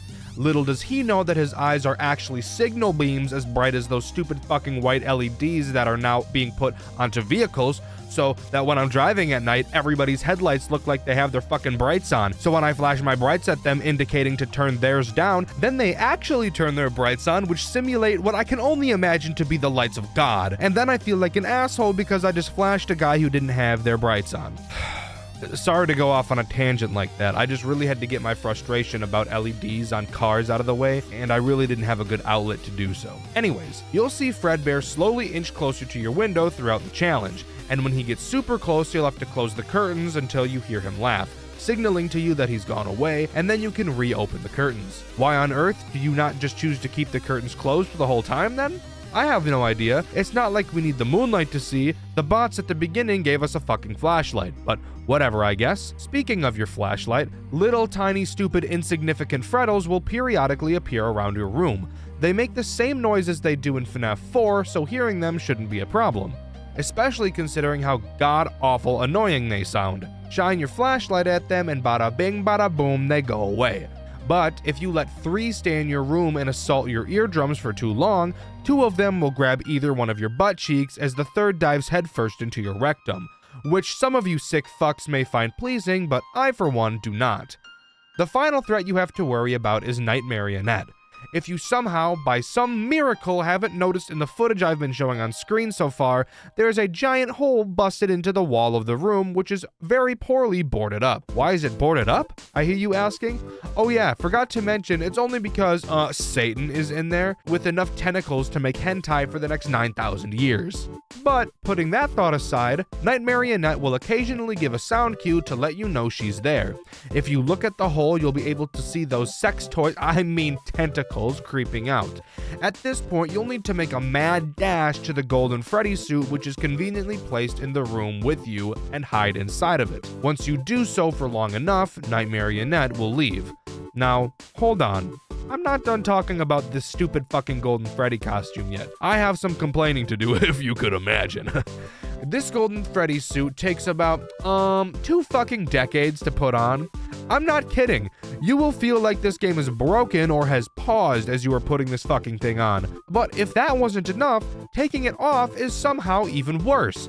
Rather than just exiting the costume, instead, the game thought it would be a great idea to have you teleport out of the costume, where you think you'd be able to continue moving around and interacting with things. But no, that'd be too convenient. Instead, once you teleport out of the costume, you have to just stand there for about 4 seconds doing absolutely nothing. No moving, no using your flashlight, just standing there like a dunce as time still passes around you. While in the Golden Freddy costume, did you happen to notice that Balloon Boy was tweaking out? Okay, cool. Night Marionette's gone. Let's quickly exit the costume and flash Balloon Boy. Oh, wait! Instead of flashing Balloon Boy, i.e. saving your own life, let's instead stand there like we have an iron deficiency for 5 fucking minutes as Balloon Boy twerks his fat jiggly ass all over his goddamn chair. I really needed to get that out of my system. Surely I won't have to complain for the rest of the video now, right? Anyways, how do we actually beat this room's challenge? Good question. You'll notice on the wall there's a picture of Freddy broken up into pieces, with each piece facing a different direction. You can turn each piece in order to make the picture look normal again, but you'll notice that one of the pieces is missing. On the dresser, you'll see the FNAF 4 box that Scott Cawthon wiped his ass with. Of course, it has 2 locks. You can find one of the keys to the locks in a drawer on the dresser, and the other key in the drawer of your nightstand. Using both of these keys to unlock the locks on the box, bars, opens it, revealing the last piece of the Freddy puzzle. You can take that piece and put it back in place to finish the puzzle, revealing a 6-digit code. Quick tip, this number is randomized every time you play it, so no fast speed running for you, sucker. Going back to the nightstand, you can open a door to reveal a safe. You punch that 6-digit code into the safe, open it, and find a hammer. You can then use this hammer to take the nails off the wooden boards covering the closet door, then open the closet door and escape the bedroom. Do keep in mind that as you are trying to do this, you are getting fucked from all angles by about 179 different pieces of fuck. But overall, I think this is by far the easiest room to complete, which is probably how it should be given the fact that we have a lot more rooms to go through. Speaking of, let's get to the next one. The next room is much larger than the previous. This time there are only 3 threats: Toy Chica, Mangle, and the Cupcake. This room is basically a big circle. Chica will walk around the circle patrolling for you. If you get in her line of sight, she will start to chase you. If she catches you, she will throw the meanest right hook I've ever seen since Muzi. You can hide in any of the several lockers lining the walls, but be aware that not all lockers can open. And if you want to know something super awesome, which lockers open are randomized each time you play. Meaning if you lose a run, some of the lockers you hid in before probably will be locked this time. Isn't that awesome? The Cupcake will also patrol around, but he is much less important. He himself can't end your run, but if you're not watching him and accidentally step on him, he will squeak, causing Chica to be alerted to your exact location. For me personally, I hate this type of mechanics in games. I want to note, I don't think they're bad mechanics, I just don't like them. When there's a puzzle, I would like to be able to focus on the puzzle without having to worry about being chased at the same time. It also doesn't help that I don't handle being chased very well in any game, period. But it definitely doesn't help when I'm trying to focus on solving a puzzle on top of that. Just a me thing. But if that wasn't enough for my poor heart to handle, we have Mangle tacked on top of that. Mangle is hiding in the ceiling throughout the challenge. Occasionally, you will hear vent noises. When you do, that's when you know Mangle is about to drop down on yo ass.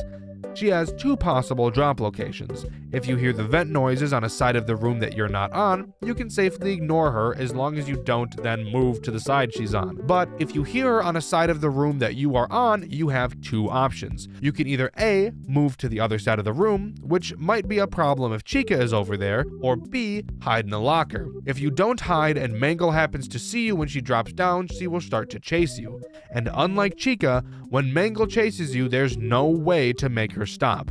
At that point, even hiding in a locker won't be enough to be able to protect your cheeks. So, about the puzzle I was bitching about earlier.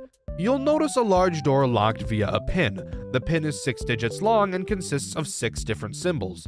Around the dark room, you'll have to find sticky notes on the walls that correlate each symbol to a number, which will give you the code order needed to unlock the door. If you couldn't have guessed, yes, this is also randomized each time you play. Simply find all the notes, type in the code, and you're done. Come on, you didn't really fall for that, did you? That was way too easy.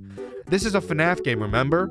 And according to the FNAF game dev rules, difficulty equals quality. So let's make this as hard as possible. After opening up the door and flipping 4 switches to turn the power to the room on, a whole new world of fuck opens up to us, including a brand new threat, Withered Freddy. Withered Freddy sits inside of a music box, which I find weird because the marionette is literally in this room. I don't know why they didn't just use her for this mechanic, but whatever. Freddy's music box will slowly wind down, and if you don't keep it wound up, he will right hook, shatter the glass, hop out, and chase you. Just like Mangle, there's no hiding. If you hide inside of a locker, Freddy will stand outside of it and wait for you to come out. And when you do, you guessed it, he eats your ass. But because the devs of this game hate their players, if you wind Freddy's music box up too much, he will also shatter the glass and then shatter your sphincter. Cool. As if this wasn't hard enough for poor old Dexter to handle. What do we have to do now? Well, inside of the room you opened, there's some shit on the wall and we need to find some gears to make the contraption work. Again, you will just walk around the room and find all the needed gears and put them back in their place. Once you do, a door on the opposite side of the room will open and you'll have to make a sprint of fate over to it. And then finally, the room is complete. This room isn't bad by any stretch of the imagination. I actually really like the concept of adding another threat halfway through. I just personally hate it for reasons stated earlier, but that's just a skill issue on my part. Moving on. Do you like complex things? Well boy, do I have a treat for you. The third room challenge is a nightmare. Let's waste no time and do a Tolarian Community College level threat assessment. This room has 4 threats: Springtrap, Dreadbear, Phantom Foxy, and Phantom Balloon Boy. Phantom Balloon Boy is simple, so let's cover him first. He works just as he does in Five Nights at Freddy's 3. He can randomly appear on any of the cameras. If you look at him on the camera for too long, he will jump scare you and cause a video error. Except the video error in this game just means that the camera he jump scared you on can never be used again for the rest of the run, which I promise you is a very bad thing, and the reason will be revealed later. Phantom Foxy can appear in any of the 2 doors connecting to your office. If you look at him for too long, he will charge at you and jump scare you, causing a level of hallucinations to appear. If too many levels of hallucinations appear at once, it's game over. Now, let's talk about the real threats of this night: Springtrap and Dreadbear. Dreadbear can be seen on the cameras and will attack either one of your doors. Do note that you can close these doors, and they each have their own power supply.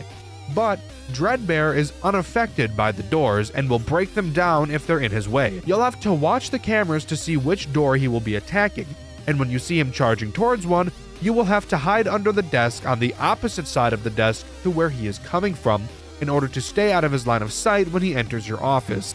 Eventually, he will leave and you'll be safe to come back out. Springtrap is a goofy little thing, to say the least. Springtrap will climb through any of 3 vents, which you can see on the cameras. 2 vents bring him to your respective office doors, and the 3rd leads to the vent that is directly above you. If you see Springtrap climbing through a door vent, you will have to simply close the door to the side he's going towards. If you see him climbing through a vent that brings him to the top of your office, you'll need to quickly turn off the power to the office and hide under your desk. He'll drop down, and once he can't see you because the lights are off, he will leave. You got all that down? Good. Because we have a whole load more of fuck to talk about next. That being, how do we escape this room? Well, the goal is to open a tiny vent near the ground beneath the TV screen. To start, you'll want to check near the desk to look for a code. It's random every time, and where it appears next to the desk is also random every time, so have fun. Once you get the code, you head over to the TV screen and press Developer Mode, and then type in the code you found in your office. This lets you activate Developer Mode, which opens up a door on the wall revealing a token. Keep in mind, all of the threats are active at this time. Using the token, you pop that puppy into the big arcade machine in your office, which promptly starts up a game. That's right, while defending yourself from an onslaught of fuck, you will also have to play an entirely other game at the same time. The game in question, Save the Children, is really just a bunch of fetch quests. To start, you'll talk to Balloon Boy, who is fishing and says he needs some balloons. By the way, if you couldn't have guessed, all of the items that you'll be collecting in this minigame will be in a random location every time you play. Because God hates you. When you bring the balloons back to Balloon Boy, he will give you one of the fish he caught. Then you need to find Old Man Consequences and give him the fish, since the pond he's fishing in doesn't have any. Once you give him the fish, he gives you a lily pad for some fucking reason. Don't question it. We don't have time to question it because I neglected to mention there's a fire spreading through the building as you're escaping, and if you take too long, it will reach your office and kill you. No, I'm not joking. Oh, and again, keep in mind all of the threats I mentioned are still pulverizing your butthole. Once you have the lily pad, you'll take it back to Balloon Boy's pond and use it as a bridge to talk to this fucking robot thing. The robot says its watch is broken, so fuck you, go look for a clock. Once you find the clock and bring it back to the robot, he gives you a penguin, I think is what that thing is. Then you take the penguin over to Lolbit, who gives you a key to unlock a gate, which then leads you to an area where you need to unlock another gate. Yes, this minigame is still happening right now. You spelunk into a cave and talk to some dude who thinks the cave is too dark. You then have to leave the cave and go look for a torch, head all the way back and give the torch to him. He will then give you a key to unlock the other gate, and when you do, you'll exit the area, leading to a William Afton cutscene where he goes sicko mode inside of his Springlock suit. And finally, you have to sit there and wait as the game reboots. Again, we're on a time crunch, so your butthole will probably be puckered at this point. Again, threats are still up the wazoo right now, so don't get comfortable. Once the system reboots, you'll get another 5-digit code which you can use to unlock a box on the office desk, which reveals a key. You then use the key on a keyhole in the fucking wall for some reason, and at this point, no matter how much time you have left, the game will start to count down from 6. Once the fire reaches your office, the small vent I mentioned at the beginning of this room will finally open, and you'll be free to crawl through it, but not before Springtrap lunges out and grabs your ankle with lust in his eyes and shit. You quickly close the vent and decapitate that bitch, and finally, you complete the room. Holy shit, this room gave me a panic attack and made me shart my pants. Shall we begrudgingly move on to the next room? I think so.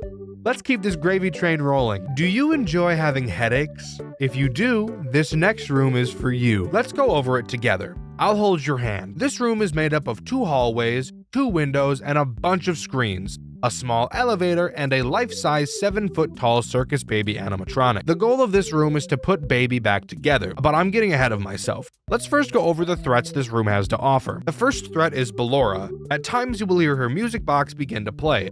Depending on which side of the room you hear the music coming from, you'll need to go over to that side's hallway and press an electric shock button that will electrify the doorway, shocking Ballora and making her go away. If she gets in, I'm guessing you can figure out what happens next. Ballora is the easiest threat. What else is there? Well, the two other threats are Funtime Foxy and Funtime Freddy. Occasionally, you will hear a gurgling sound cue, letting you know something is wrong with either Foxy or Freddy. You will have to run over to the windows and turn on the light to their room to see where they are. Starting with Foxy, if you see him doing the thug shaker on stage, you just press his shock button, and he will go back to how he's supposed to be. Be careful though, if you shock him too many times for no reason, he'll eat your ass like it's an all-you-can-eat buffet. Freddy, on the other hand, is slightly different. His light button doesn't work. Similar to Sister Location, while looking at him, occasionally sparks will fly out of the wires in his room, briefly illuminating. In this small window of time, you'll be able to see where Freddy is located. He will slowly make his way towards the window, and if he gets too close, you guessed it, ass in his mouth, eating it like a cupcake. If you see Freddy getting too close for comfort, you press the tape symbol button, which will make Bon Bon tell Freddy to get the fuck back on stage. And he promptly will. Again, like Foxy, if you push the tape button too many times for no reason, it's time for the bite of 87 on your asshole. Now, back to putting Baby back together to complete the night. You'll notice that Baby is missing both arms and both legs. The first thing you'll need to do is find the Baby chip hidden on the desk somewhere and plug it into the monitor. For some reason, we don't plug it into a computer, but I guess that's not really important now, is it? Once the monitor comes on, we need to call for Baby's different pieces, starting with her arm. The general goal is to get each piece of her delivered and then fuse each of them to her body. Before I get to the fusing part of this process, let me bitch about the delivery process. So obviously, delivering the parts will take time, which isn't what we want because, as usual, we're on a timer here. And because of it, the devs thought it would be oh so funny to have some of the pieces come in broken. And once you put them on and try to fuse them, only then it will tell you it is broken and won't work. And you'll have to take the piece back off, return it, which also takes time, and then order and wait for another piece to be delivered. Why was this necessary, guys? What neuron fired off in your brain that made you think, how can I be Satan today? Anyways, let's talk about fusing, because this is really where the headache of this challenge comes into play. Starting with fusing the head, which for some reason wasn't already fused on, even though the challenge started with her head already being on her body. In order to fuse Baby's body parts back to her torso, you have to complete a small minigame. For her head, it's basically just Simon Says, but with numbers instead of colors. But don't worry, the devs weren't just being nice and thinking about colorblind people. We'll get to that in just a minute. This is by far the easiest and least time-consuming part to fuse, but if you mess up a pattern once, you'll have to completely restart the head fusing process. Let's move on to her arms. The minigame for both arms are the same. The goal of this minigame is to divert power from the left side of the screen to the right. You do this by turning a bunch of 90-degree lines and 180-degree lines in order to make a consistent path from left to right. This sounds easy, but holy fucking shit, knowing you're on a time crunch and dealing with 30 pounds of dick in your ass at the same time definitely doesn't make this a smooth process. Do that for both arms and you're on to legs, the part that makes people like me want to die. In order to fuse the legs, you have to play a color matching game. You will see two grids of colors, one grid where you can change the colors and on the other you cannot. You have to copy it. Let's get the big elephant out of the room. If you're colorblind or deficient like I am, this challenge is borderline impossible. I'm lucky enough to not be completely colorblind or I would never have beaten this in my entire life. But not only that, but the grid each time has a missing square, as I'm sure you've noticed, but I'm also sure you've noticed that missing square on your side and the missing square on the side you're supposed to copy are in different locations. That's because they rotated the fucking grid. Talk about a headache, am I right? Maybe I'm just brain dead when it comes to this, but trying to comprehend where each color should go when it's rotated was just not a fun experience at all. I'm not even going to lie to you. But once you finally finish fusing all of Baby's pieces back together, a voice will come over the speakers telling you that all of the animatronics have been deactivated, and that you should exit through the hall on your right. When you do, you'll be led to the sister location elevator. Getting inside, it will slowly descend and then stop. You'll hear something laughing at you for a while, and then the elevator will suddenly drop and you die. The end. Game over. Okay, not really. That's just the transition to the next room. Are you ready? Because I sure as fuck aren't. Why did we agree to come to this place? It makes no sense. How does this place even exist? I could have died a solid 276 times at this point, and we're not even done yet. Someone needs to get this place investigated by the FBI because this is some bullshit. What a waste of a Saturday, am I right?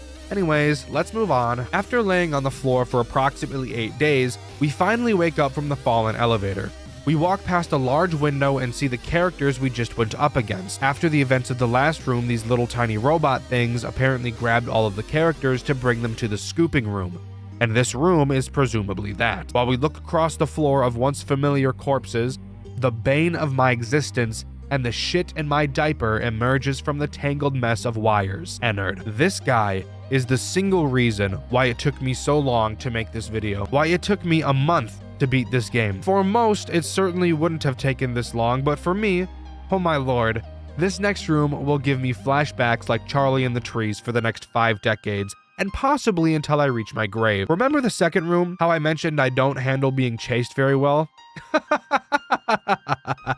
This room made me question if I would be able to continue making videos on this channel, or if I would have to jump ships to another genre to make review videos about. I'm not kidding, not even a little bit. I originally intended to beat this game on stream on Dexter Black, and you can still see my first stream about this game where I gave up on Room 2. Well, for the people who tuned into that stream, no, I didn't give up. But you should also be grateful that I didn't stream this entire process because I spent tens of hours trying to beat this next room alone. Let me explain why. Room 5 is the epitome of everything I hate in a horror game.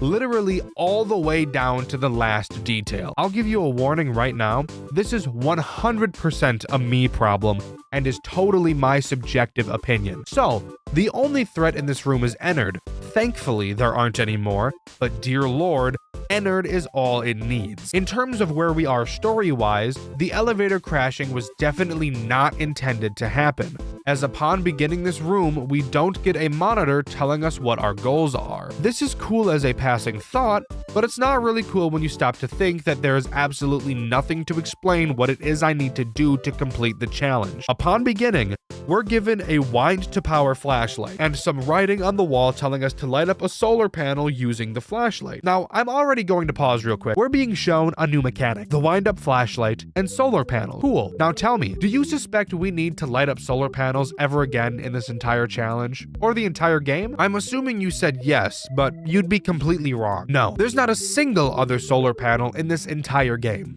So please, tell me, why the fuck were we shown this?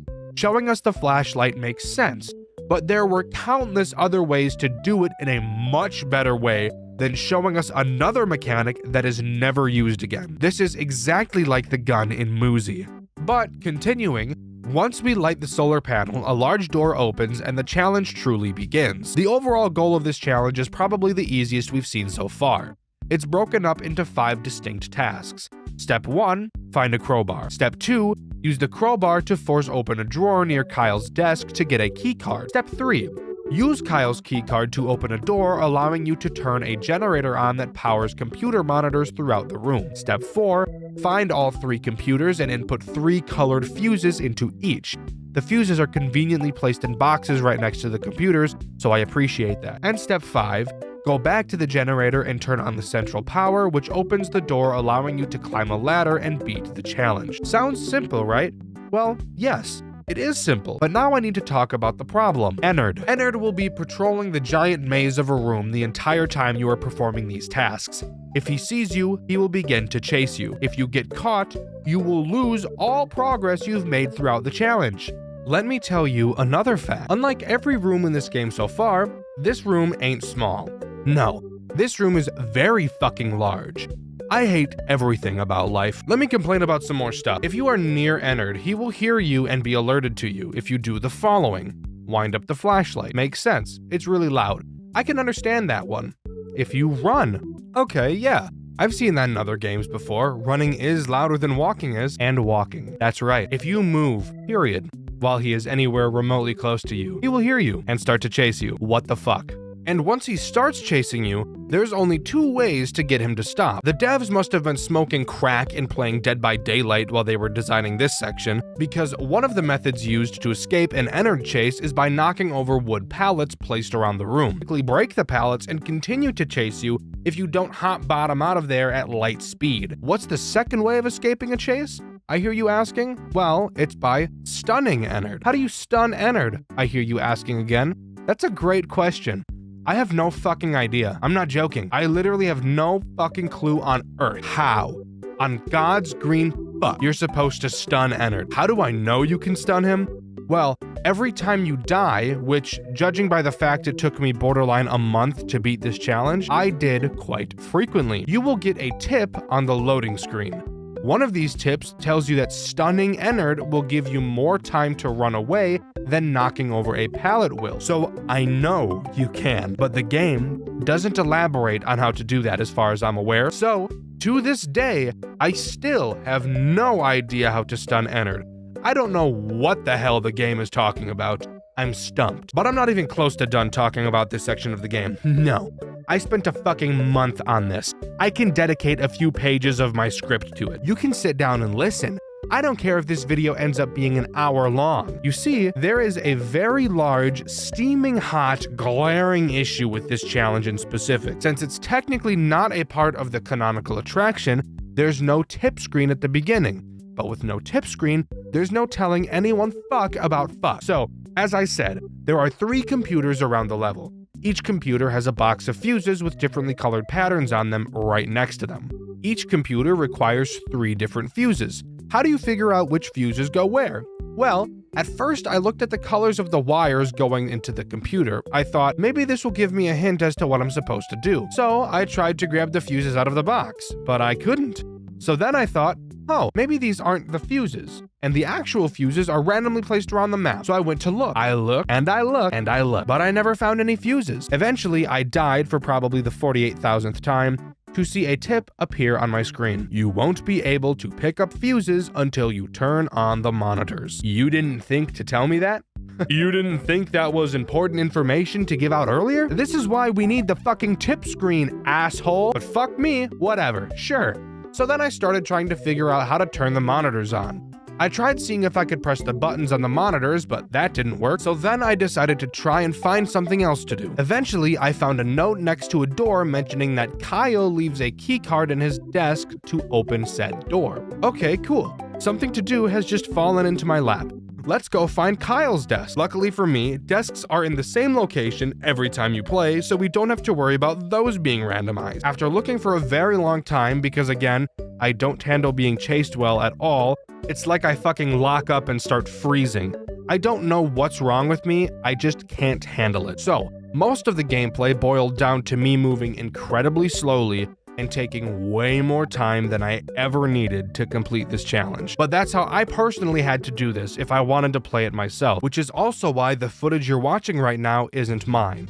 Thank you, Kono and Indie Fuel. I eventually find Kyle's desk to then find another note from Kyle mentioning that you need a crowbar to be able to open his drawer with the keycard in it. Fuck me. So, after searching for another 100 years, I find the crowbar on a desk and use it to open the drawer to get the keycard. 400 hours and 2,000 deaths later, I use the keycard to open the door and find the generator inside. Flip the switch and boom, the computers are now on. Now, 5,000 deaths later, I finally get to the point where I can pick up the fuses and match the correct fuses to the ones shown on the screen. After 25,000 deaths, I managed to correctly match the fuses of all 3 computers. Keep in mind, every time I die, I have to completely restart this entire process, all the way back to shining the flashlight at the solar panel. I'm on the verge of death. So finally, I make it back to the generator to turn it on and finish this godforsaken challenge. And I do, expecting the door next to it to open. It doesn't. Come in real close for me.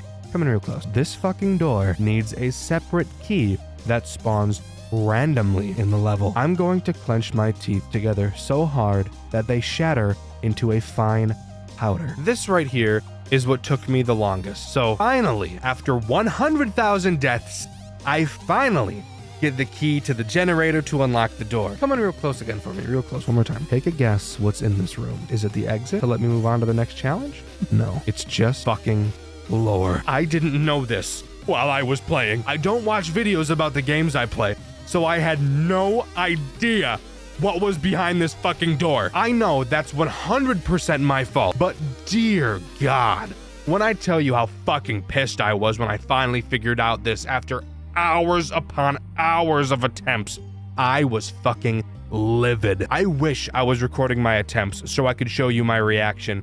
You wanna know what happened after a reasonable crash out in this room? Ennard fucking walked in and killed me, making me start from the beginning again. Once again, I wasn't recording. However, this exact same thing happened to Markiplier, so I'll show you footage of this happening to him instead. Good. I was about to say, if that guy could have come in here, I would have been so mad. How could you ever get me in here? The amount of vulgarities that emerged from my lungs at a speed of Mach 50 in that moment was astronomical. Enough to shake trees and shatter the sound barrier. I was fucking livid. But again, I know full well that this entire section, this entire 4 pages of my script is an experience that only I have had. Nobody else on Earth struggled with this challenge as much as I did.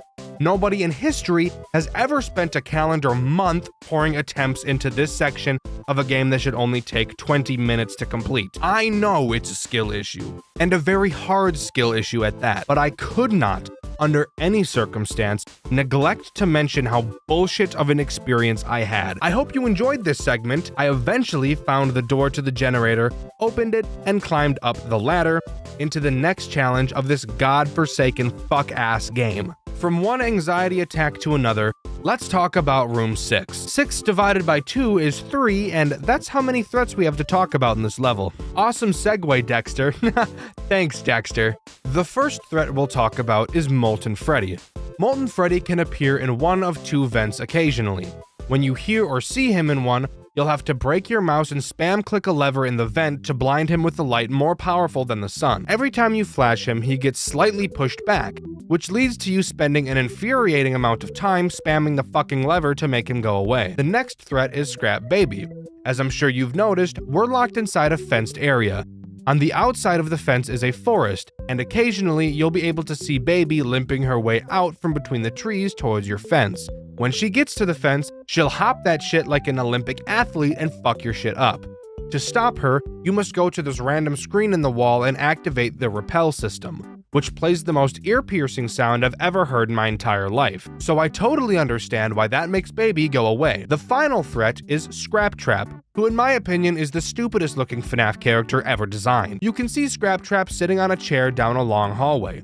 You must watch him closely as he will slowly start to move until his head is eventually in an upright position. When it is, you must use the same screen you used for Baby, but instead close the door and use the call system to lure him to you. After waiting what will feel like an eternity, you will be able to hear him stand up from the chair and sprint like Usain Bolt towards the door, and pound on it like he's on speed. Then he will go back to the chair and you can open the door and turn off the call system. By the way, the call system is also the worst sound I've ever heard in my whole life. Thank you for asking. That may not sound all bad, but having to deal with all 3 of these fuckers and do the other bullshit we have to do, I promise it will become difficult to manage. So what is it we have to do? Well, the goal is to remove the chains from a fence gate so that we can open it.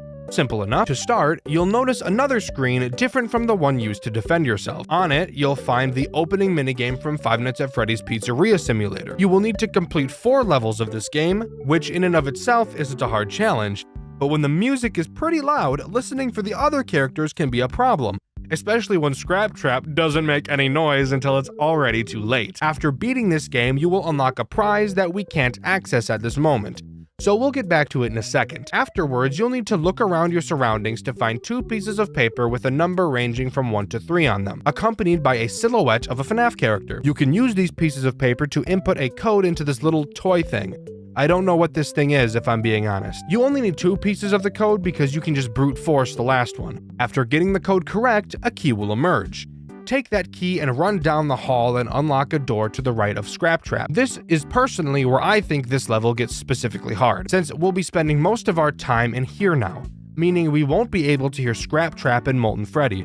so if you forget to check on them, it's basically GG's. Inside this new room, we can finally obtain the prize we got from beating the Pizzeria Simulator minigame, a Faz coin. You'll notice a projector that's projecting a cut-up piece of paper on the wall. If you pull a lever on the same wall, this tiny little Freddy I can't remember the name of will try to read the projection. But he obviously won't be able to do so because it's only a small piece of a paper, you fucking idiot. Using the Faz coin, you can go back into Scraptrap's room and insert it into Rockstar Freddy's stomach, and then press 3 buttons on his body in an order listed on a piece of paper.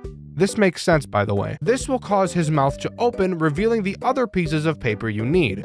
Slap those bitches on the projector and put them together like a puzzle, which, side note, is a pain in the ass for no reason. The controls are super janky. Slap the lever with your big Coke can penis, and have bitch Freddy read it. When he does, a door next to Rockstar Freddy will open with some bolt cutters inside.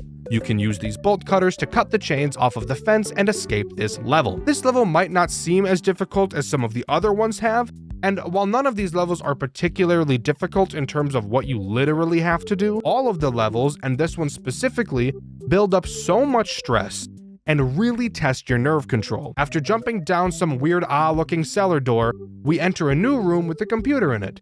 It shows an error that it detected human movement. Obviously, we just entered the room, of course. While reading through the files on the computer that detail a plan to revive someone through our corpse. Another human detection error shows up on screen. Knowing that we haven't moved, we turn around and get our shit smacked up by Vanny and get knocked out. Fun fact, you can actually spot Vanny spying on you in almost every other level in the game if you're looking closely enough. Just something cool I thought I'd bring up. We wake up to Vanny dragging us into an unknown room. And rather than me explaining what happens next, I'd rather just show you.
Afterwards, we walk through what appears to be memories of the Bite of 87 events, and the game comes to a close. One of my favorite genres of games is roguelikes. I also, as I'm sure you could have guessed, really like Five Nights at Freddy's games. I've only built a whole career off of it, so I'm sure you could have figured that out.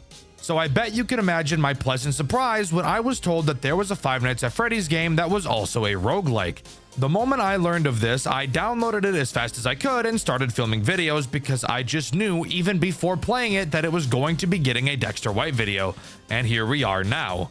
You guys know what game I'm talking about. You can see the length of this video. I very clearly like this game a lot. So sit back, relax, and join me as we dive into the chaotic world of Too Many Nights. Unlike most FNAF games, Too Many Nights doesn't follow any storyline or the typical FNAF formula. Instead, it acts as an endless minigame that doesn't stop until you fail. Although I'm sure you already knew that considering everyone on Earth has played a roguelike before. At the start of each run, you will get to pick a character, of which there are many. Each character gives you a different set of abilities, with each having a list of pro and cons. You don't start with all of them and will have to gradually unlock them by doing specific tasks. I'll go over them in a bit. After picking a character, you will have to select 3 animatronics to put into the pizzeria. And this is where this game gets brilliant. You get to choose 3 animatronics yourself. The game will never choose them for you, and your initial choices will be random at the start of each run. However, if you really don't like your starting options, you can press R to re-roll your first pick as much as you'd like. As I'm sure you could have guessed, there are several animatronics in Too Many Nights. Each has a unique mechanic, and it will be up to you to plan out which animatronics you bring along. and control how they will be forced to interact with each other. Each animatronic falls into a certain category. You have your door animatronics, your camera animatronics, your mask animatronics, your vent animatronics, your flashlight animatronics, and what I'm going to call your nuisance animatronics. Each of these categories serves its own purpose, and generally speaking, picking multiple animatronics from the same category will make your gameplay experience easier. Before I really start talking about the characters, I'd like to explain the rest of the experience of a run. To start, after selecting your first 3 animatronics, the run will begin. After completing a night, you will be forced to add 1 new character. Every few nights, you will also be forced to add a penalty. These penalties fall into 2 categories: your general penalties and your character penalties. I'll dive into each of these later as well. After selecting a penalty, you may get the chance to go to the shop and buy some items. Throughout the night, you will gain Faz coins from successfully defending yourself from the animatronics. Once again, I will get into these items later. Keep repeating this process until you eventually die, and boom, that's the gameplay loop of Too Many Nights. Of course, that was a very oversimplified explanation. So now we're going to dive into each of the animatronics, how they work, and to keep it interesting, I'll even throw each character into a tier list so that you can all argue about it in the comments. I'm just going to go down the list that appears on the wiki, and be prepared, there are a lot of animatronics. Editor, I'd say I'm sorry for what you're about to have to do, but that would be a lie. Let's go. Freddy is a camera animatronic, aka my personal least favorite type of animatronic. Freddy will start on stage and make his way towards your right door. All you have to do is occasionally stare at him on the cameras to make him go backwards. I'm sure you can guess why I'm not going to like a majority of these camera animatronics. If he ever reaches your door, he will never leave and you'll be forced to keep it closed for the rest of the night or die. Freddy also has 5 penalties that have the option to be chosen when you have to select a penalty. The first is Mad Freddy, which will make you have to look at Freddy longer to make him go backwards. His second penalty is Branched, which gives him a chance to be able to attack your left door as well. And when you're playing this game, you will very quickly fall into a pattern. So having a character be able to switch up on you like this would very obviously throw you off. Stare down is another Freddy penalty. This one is horrific. It makes Freddy never move backwards. Staring at him will only stall him. However, to compensate, he moves a lot slower, and the camera doesn't have to be up for you to be able to stall him. Invisifreddy is a penalty that I'm sure you could take a solid guess at what it does. That's right, it makes him fucking invisible. Isn't that great? Sure, a sound cue is added to his movements, but fuck that. That just sounds like AIDS. Finally, we have Nuh-uh, a penalty that's just so silly. When Freddy gets to your door, he will prevent the door from ever closing again throughout the rest of the night. Isn't that awesome? No, it isn't? Yeah, I know. Don't choose this one if you can help it. Overall, I'm not a fan of Freddy, but without penalties, he isn't the worst character in this game, so I'm going to give him a C tier. Bonnie is a door character, aka a character I usually like to pick. Bonnie starts on stage and makes his way to your left door. Once there, a sound cue will play and you'll have to close the door and stare at him on the camera until he goes away. Then you can open the door again. Incredibly easy character, however he does have 3 penalties. Cutting is a penalty that makes both Bonnie and Chica take shorter paths to your doors. Because of how easy both of them are to deal with, this penalty isn't too bad. Quiet Steps makes Bonnie and Chica not make sound cues while at your door, so yeah, fuck that. No other words need to be said. And finally, Flip Side is a penalty that will make Bonnie and Chica swap doors immediately after leaving the first door. Easily the second worst penalty these two have. Speaking of Bonnie and Chica, Chica is literally identical to Bonnie, except she attacks the right door instead of the left. And because of this, and how quick I am to pick these two, I'm putting both of them in S tier. Foxy isn't the worst character I've seen, but I did avoid choosing him for a very long time. Foxy will try to leave his stage in the ticket booth. Have your camera on him to stall him. If you don't, he'll charge at your door and bang on it, and make you lose a poop sock full of power. Foxy has 3 penalties and 1 item, which is pretty cool. Insta Foxy is a penalty that will cause Foxy to instantly start in his last phase at the start of a night. This penalty actually isn't that bad at all, just let him charge right away and it's like the penalty isn't even there anymore. Hen House is a penalty that forces the camera to be up to stall Foxy, which actually is the most cancerous thing I've ever heard of. Haywire is the final penalty, which will make him attack your other door directly after attacking the first door. The only bad part about this is that him banging on your door drains power. And the item that Foxy has is called Good Guy, which makes Foxy not a threat. Looking at him will make him progress, and when he comes to your office, he'll give you a nice little gift like a good boy. Because of how much of a non-issue he is if you balance him properly with the other characters, I'm putting him in B tier. Mangle is a vent animatronic, and she's honestly not that big of a problem. She'll move through the cameras into one of your vents. All you have to do is put your mask on when she's in a vent. She will enter the office for a short period and then leave. I personally hate having to use the mask in this game, so I try my best to avoid characters that force that, but Mangle is probably the easiest of them. Mangle does have 3 penalties. Anger management is a penalty that makes looking at Mangle speed her up. Aggressive Mangle is a penalty that makes Mangle force you to put the mask on for longer. And finally, slithering in is a penalty that causes looking at Mangle in the vents to make her immediately appear in your office. Overall, I hate the mask mechanic. However, Mangle isn't the worst mask character in the game, so I'm giving her a C tier. Caroline, or the marionette, behaves exactly how you'd expect her to. She's a music box. Hooray! Who could have expected that? If the music box winds down, for the rest of the night she will randomly teleport to a camera with a sound cue at random intervals. You will have to find her and stare at her if you don't want her to kill you. She does, however, have a whopping 6 fucking penalties, so that's just amazing. Let's go over all of them quickly. Winding down makes you have to wind the music box for longer. Moving box makes the music box move to a random camera every time you pull the camera down. AIDS. Muted music makes her not make a sound cue when she teleports to a camera. Show Stealer gives you less time to find her while she's away from the music box. Last Stand is really ass, by the way.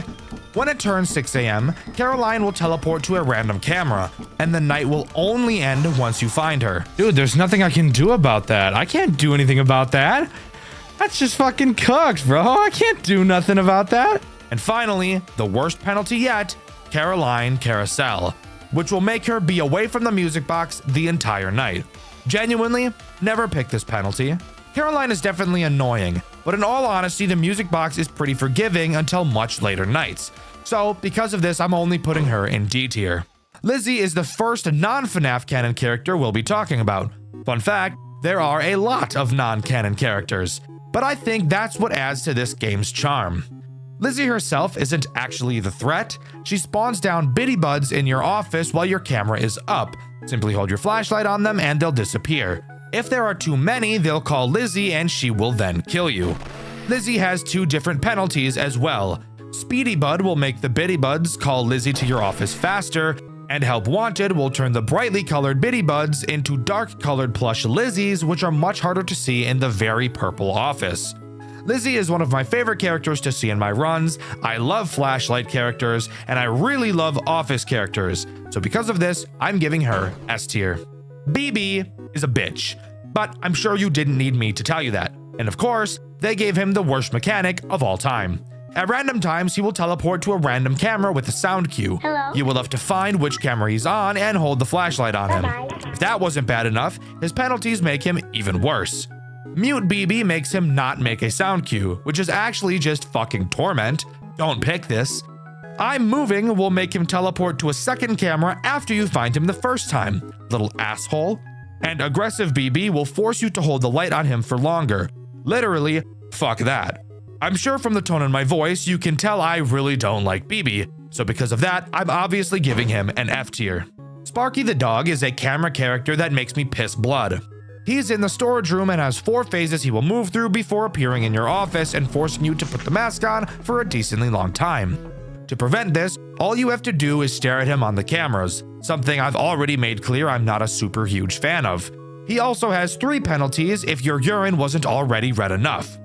Mad Sparky will force you to look at him on the cameras for longer to push him back. Sparky Speedy will make Sparky move faster, obviously. And Aggressive Sparky will make you put the mask on longer if he enters the office. I don't like camera characters. I hate the idea of staring at a character to stop them. D tier.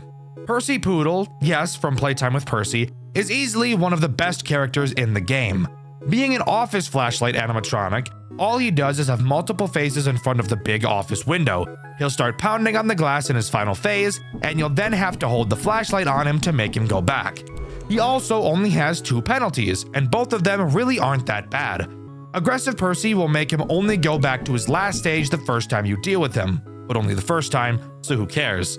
And Mute Percy makes him make no sound cue when he's pounding on the glass, so just open your eyes and this won't be a problem.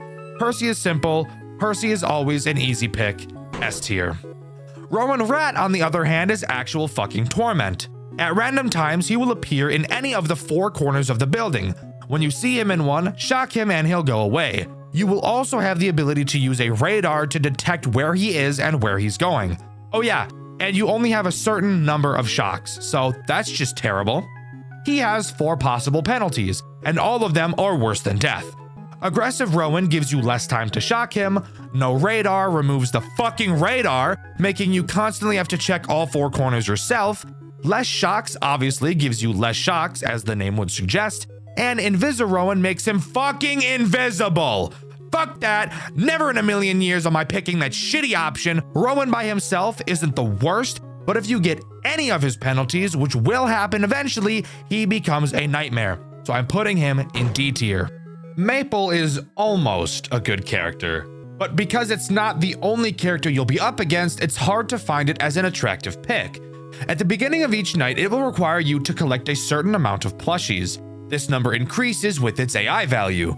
You will then have to search around the cameras for these plushies. If you don't find them all before 6 AM, it'll kill you. Amazing mechanic, but again, it's not the only one, so it's really just more of a pain in the ass.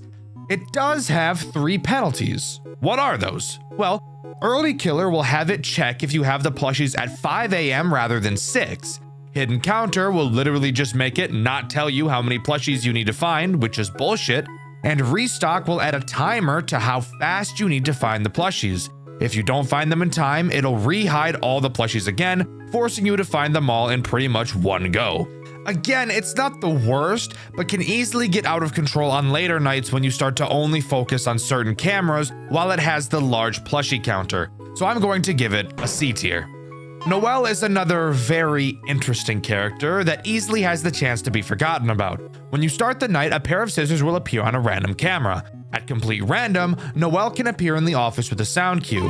When it does, you need to find the scissors and click them to make it go away. The scissors will then teleport to another random camera. If you don't click the scissors, it'll force you to put the mask on for a few seconds, which is a long time in this game. Noelle, of course, has 3 penalties. Pull down will make it forcefully pull down the camera when it enters your office, which could honestly be seen as a good thing. Bro, that's not okay. I fucked myself. Having the force pull down from Noelle mixed with the Roby absolutely fucking creamed my ass, dude. Aggressive Noelle is terrible. When it enters your office, if you click any camera aside from the one with the scissors, it will immediately make you put the mask on. And Crazed Teddy will cause it to insta-kill you instead of putting the mask on. A certain item does affect Noelle, however. If you have Chill Pill, you will get 4 additional seconds to put the mask on when it attacks you, which is a lot of time in this game. I'm not a huge fan of Noelle, especially not when it has Aggressive on, so because of this, I'm going to put it in C tier. Melatonin is a real bitch of a character. It moves around the cameras, but it's invisible when it does. You'll hear it laughing in one of your ears, and on the 3rd laugh, you'll have to close the door of whichever side it's on until you hear it leave. It has 2 penalties that just serve as the salt in the wound as well. Switch Up is easily the worst. Before it moves, you'll have to check the dining room to see a counter for how many laughs it'll have before attacking, now being randomized from 2 to 4. Unplanned only makes its first laugh on the correct side, needing you to remember which side it was originally on. I don't like characters that I can't see. I also find it really hard to keep a timer in your head like you need to do with Melatonin, so because of this, I'm putting it in D tier. Lydia is a dog. She'll be in the ticket booth in a fucking cage where she belongs. When you hear her banging on the cage, you'll have to take her out like Ol' Yeller. Just kidding, you actually just have to hold the cage until that dumb mutt shuts up. The wiki, for some reason, doesn't have a page for her, and since I avoided her at all costs, I actually never experienced any of her penalties. but if I had to guess, I'd bet one of them makes you hold her cage for longer and another makes her not make noise when she's attacking. But going off of how I know her to be with no penalties, I'm going to put her in C tier. Amber is a character that at first didn't seem too bad, but will very quickly become a run killer. She begins at the entrance. At random times, she'll hold up a playing card with a suit on it. You will then have to click the corresponding suit on the cameras or she'll kill you. The 2 penalties she has might actually be the most evil ones in the entire game. Follow suit will give her the ability to have more than 1 card, and 52 pickup will make that number of cards she can hold literally be any number, which is so retarded I can't even begin to explain why you shouldn't pick this, so just don't. I thought Amber would be great, but I very quickly started to avoid her whenever I could. C tier. CG is annoying, a nuisance character, but not very hard to deal with unless you get unlucky. She will randomly move around the cameras, and if you look at her on the cameras for too long, she'll make you put the mask on for a really long time. Her penalties aren't really the worst, however. Aggressive CG will make you put the mask on for longer, and Insta CG will make her enter your office if you look at her, period, even if only for a fraction of a second. However, a monitor is added to your office showing exactly where she is at all times so that you can easily avoid her. There are much worse nuisance characters, and if you don't have any of her penalties, she really isn't a problem. B tier. Desam is a character I never once chose throughout my playthrough. You may think that makes me a bad reviewer, but I personally think that makes me someone who values not killing myself. Sam will slowly walk back and forth in front of your window with some sound cues. Before he gets to a door, you will have to close it, making him a character you pretty much always have to be watching. He has 2 penalties. Quiet Sam removes his sound cues, and Invisisam forces you to only use his sound cues. So pick your poison, dumbass, or even better, just don't pick this character. D tier. Roby is torture. I thought he wouldn't be so bad, and let's just say I wasn't so right. He sits in your office with a timer on his eye. When it reaches 0, you must have your mask on or you will die. He has 2 penalties that are all equally terrible. Mute Roby removes the sound cue he makes right before waking up. Awoken Roby makes him stay awake longer, forcing you to put the mask on longer. I'm dead serious. Don't pick this character. He is horrific. F tier. Alexis is simple, but very easy to forget about, especially on later nights. She will randomly wander around the cameras. If you pull the camera down while on the camera she's at, she'll make you put the mask on for a really long time. So you'll have to switch cameras before pulling them down. She also has 3 penalties. Aggressive Alexis makes her act like CG, where looking at her for too long will also make her attack you. Sneaky Ghost will only make her appear on a camera after you look at it for a second, and Crazed Ghost will insta-kill you instead of making you put the mask on. If you are diligent and aren't an idiot, Alexis is not an issue. But because of how fast you'll be switching through cameras on later nights, I can't give her any higher than a B tier. Onion is another character I never choose. When you pull up the cameras, there's a chance he'll be on them and quickly run left or right. You will have to close the corresponding door. If you close both, he'll drain a bunch of power. Again, for some reason he doesn't have a wiki page, so I don't know what his penalties are, but just knowing what he does, I'm going to put him in C tier. T Generic is a very annoying character who I only choose if every other character was ass. He will be in the entrance with an arrow on his face. Once he leaves the entrance, he will go to whichever vent he was pointing to, and you'll have to stare at him in that vent until he goes away. If he gets into your office, you'll have to put the mask on for a very long time. He has 3 penalties that somehow make him even more annoying. Crazed Robot will make him insta-kill you instead of putting the mask on. How About I Do Anyway will make him enter your office regardless of if you looked at him in the vents or not. However, if you did look at him, you'll have to put the mask on for a shorter amount of time. And Glitched will make T Generic sometimes switch what vent he's going to, making his arrows completely useless. He's a character that breaks the rules and that breaks my balls. D tier. Kaiden acts in much the same way as T Generic. He'll start in the entrance holding a sign with an arrow pointing left or right. Once he leaves with a sound cue, you'll have to close whichever door he was pointing to. He of course has penalties that make him silent and make him go in the opposite direction the sign was pointing to. I've actually picked Kaiden multiple times because if you can avoid his annoying penalties, He's an incredibly easy character to deal with, since you can close both doors when you hear his sound cue for about 2 seconds and not have any additional penalties. A tier.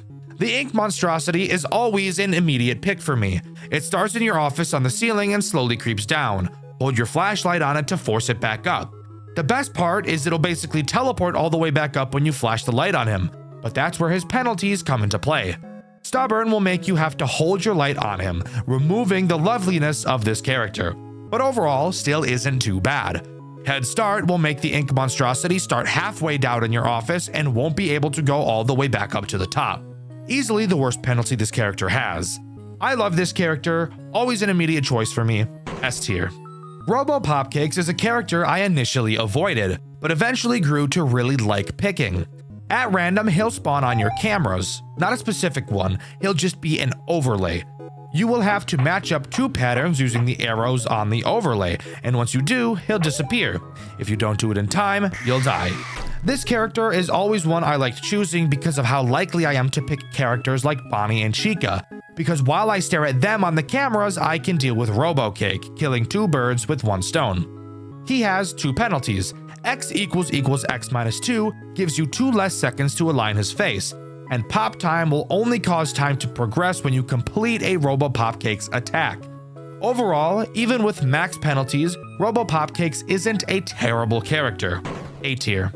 Entity 12 is pure masochism. They'll start in the storage or maintenance and move down your hall. Watch them on the cameras to make it go back. If they get to your office, they'll make you put the mask on for a long ass time. And get this, the 2 penalties they add doesn't make it any better. Aggressive Entity 12 will make you put the mask on for the rest of the fucking night if it gets into your office. And Run Killer will literally start with it inside of your office and it will never leave. Literally fuck that. Fuck this character. F tier. Mura is a character I'd highly recommend not picking if you have other characters that don't want you spamming through cameras, because you will have to be doing that a lot with Mira. Mira will be in the kitchen the entire night and will require you to feed her candy. If you don't feed her enough, you'll die. Candy will randomly spawn throughout the cameras, so you'll have to surf through them to click on them. The penalties she adds are brutal. Savory Tooth makes candy spawn less. Small Plate puts a small cap on the amount of candies you can hold at a time. And Sweet and Sour adds sour candies that will remove a candy from your candy counter if you click on them. So if you've been working your muscle memory this whole time and get this penalty, have fun clicking on every single sour one all the time. I'm not a fan of the camera surfing this character brings, and I'd much rather prefer to just ignore picking her. D tier. The Ringmaster is an interesting character. He'll randomly spawn on your cameras. When you see him, you'll have to flip the camera down and greet him in your office. If you switch cameras, he'll make you put the mask on for a long time. Crazed Magician is a penalty that will make clicking off of his camera just instantly kill you. And Masked Magician will make flipping down the camera always make you put the mask on, but for less time than usual.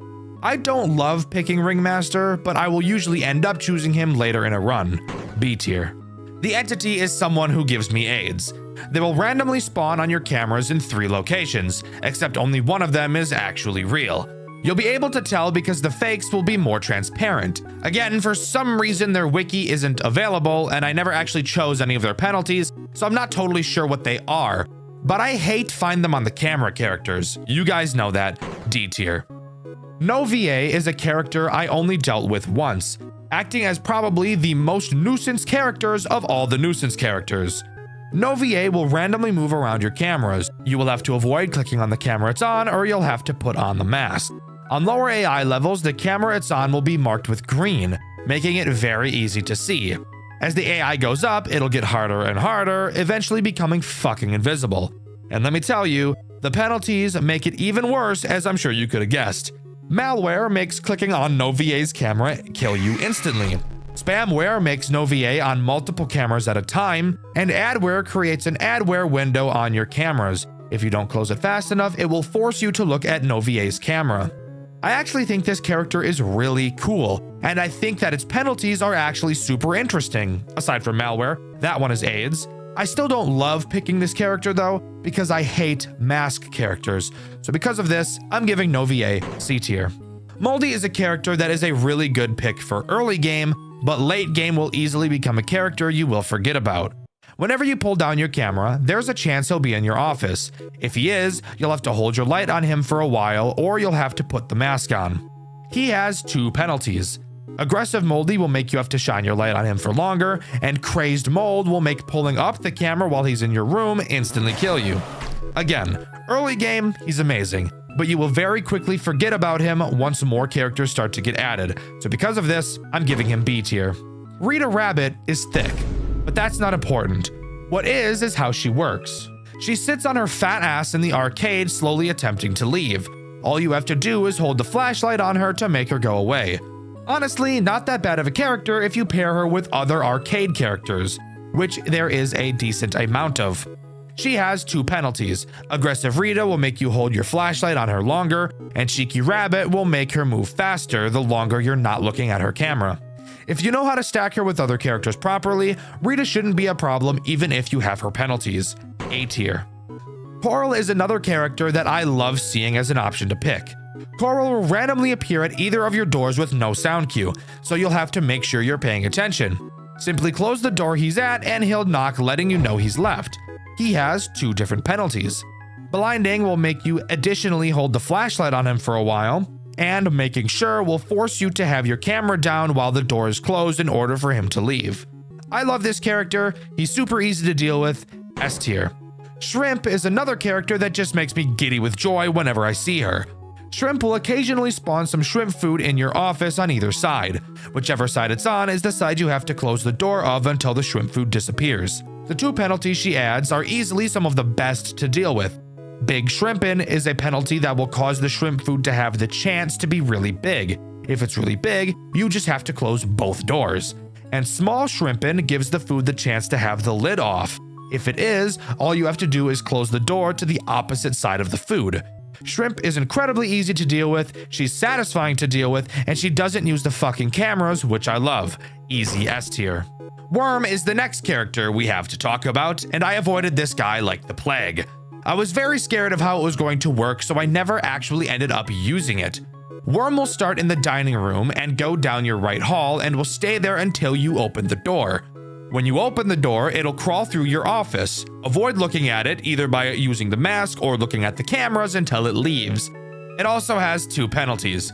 Snail makes it move across the office slower, and Digger will make Worm add another bar of power usage while it's at your door.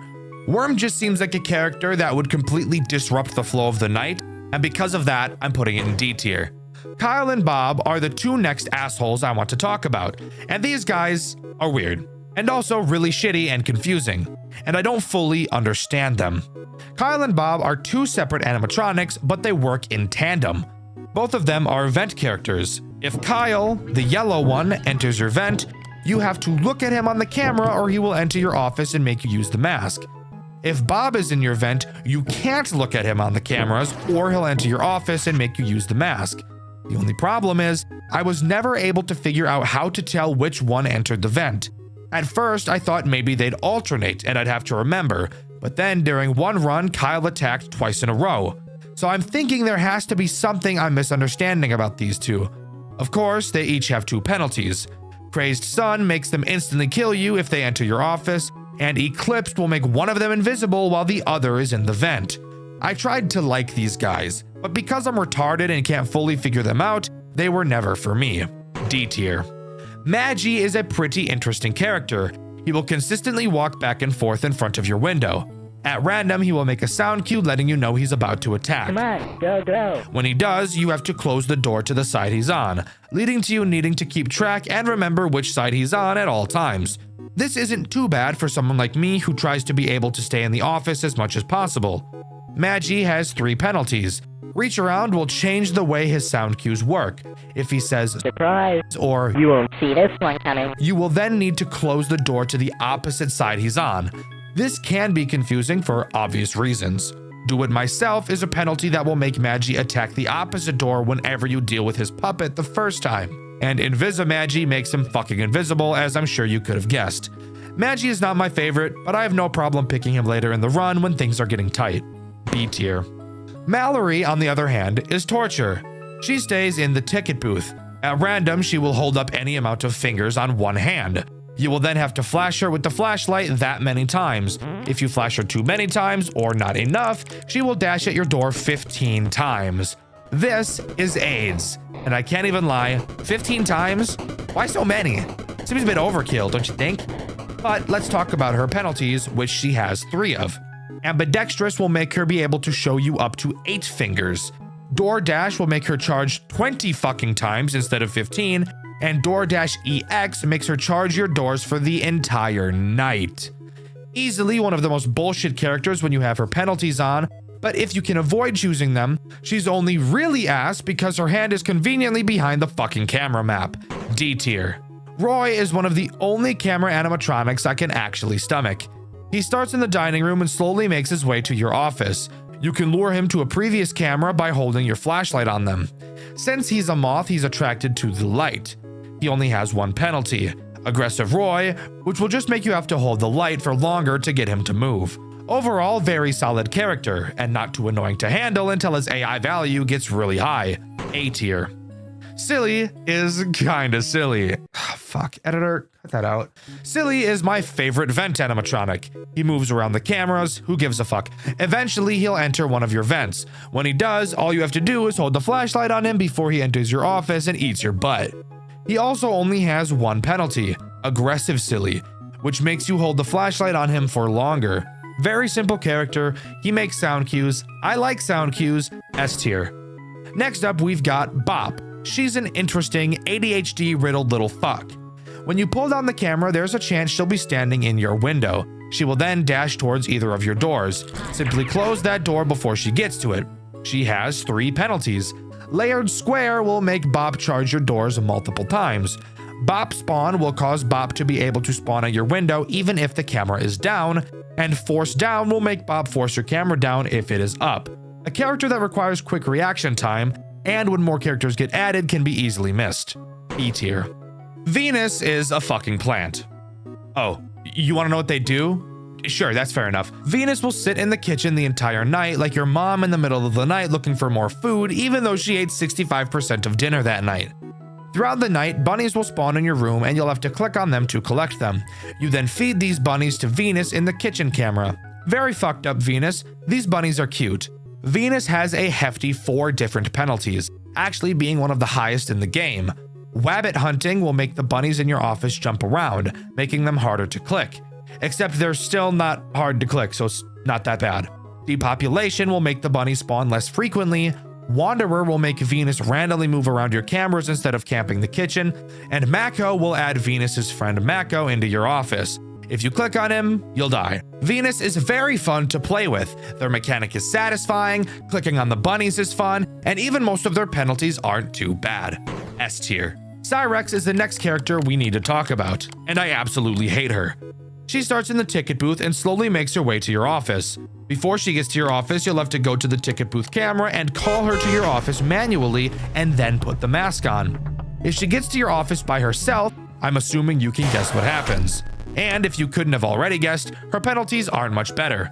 Rising aggression makes her make you put the mask on longer the longer you take to call her to your office. And call tracker will randomize the camera the call button is on every time you use it. This character is Torment. This character is Anguish, F tier. Next we have Ellie, another character so potently AIDS I fear even talking about her. Her goal is to chew the wires in the storage room to cut your power. You will have to watch for her in either hall. When she's in one, you must make sure the door on that side is open and shake a box of snacks on that side of the office to lure her inside of the office.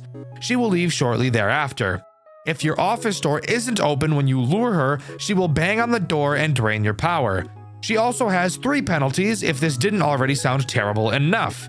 Shaker will force you to shake the bag of treats longer. Power Chomper will make Ellie drain more power when she bangs on your door, and Wind Skip will make her able to teleport from one hall to another without ever appearing in your window like she usually does. I don't think I have to explain why this character is awful to deal with. The rules that go along with her are far more complicated than any other character, F tier. The next character we have to begrudgingly talk about is Ammo. Ammo starts in the dining room and will slowly wander to your right door. Each camera he travels through will have an eject button with 2 power. Before ammo reaches your office, you must press the eject button on any camera that has the eject power, which will then send him back to the dining room. Once a camera is out of power, there's no way to get it back. If this wasn't terrible sounding enough, you haven't even heard of his 3 penalties yet. Quiet ammo will remove his sound cue when he moves. Single take only allows each room to have 1 eject power instead of 2, and Demon adds ammo's friend, Demon, who will randomly move around the ejectable cameras. If you eject a camera Demon is on, you will die. I hate this character. Dealing with him can be bad on higher AI values, but since he's nowhere near as bad as some of the other characters in this game, I'm putting him in D tier. And here we are, 29 pages into my script later, and we can talk about the final animatronic in this game, Swagman. Swagman has a pretty interesting mechanic I've actually never seen before. He will randomly wander around the cameras. You will have to stare at him to fill his swag meter up. If it goes all the way down, he will make you put the mask on for a long ass time. However, this mechanic isn't as bad as I'd usually say it is, because you can easily tell which camera Swagman is on because he lights it up. So, what about his 3 penalties? Well, Swagalicious makes him move from camera to camera faster, which can get annoying. Endless Swag will force you to put the mask on for the rest of the night if Swagman gets in, and Eye on the Swag will make Swagman's meter go up slower than usual. Overall, not a bad character, and no penalty that removes the ability to see what camera he's on. C tier.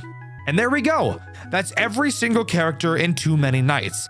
I love how many there are. It leads to such a new and interesting experience every time you play, and I love it. But now I'd like to mention the general penalties that aren't specific to any character, as there are a few of those as well. Generally, from what I've noticed, it's much smarter to pick the general penalties over the character penalties, as it will be much more likely that they will be easier to deal with. Overtime will make each hour of the night last 2 seconds longer, and you can actually have 2 overtime penalties active at a time. Less power will, as the name suggests, make you start each night with less power, 10% to be exact, and you can have 3 of these penalties. Less room is a penalty that will give you 1 less option when selecting animatronics, and you can have 2 of them. All-Star will make the next enemy you add start at max AI value. Stranger Danger will add a random character you don't already have at a very low AI value, and Midnight Motivation will make all characters' AI value increase at 3 AM. All-Star, Stranger Danger, and Midnight Motivation are probably going to be penalties you always want to avoid, but I personally don't think the other characters are that bad. Next up, I'd like to talk about the characters that you can unlock to play as, because if you remember, each character has different pros and cons for you to choose from.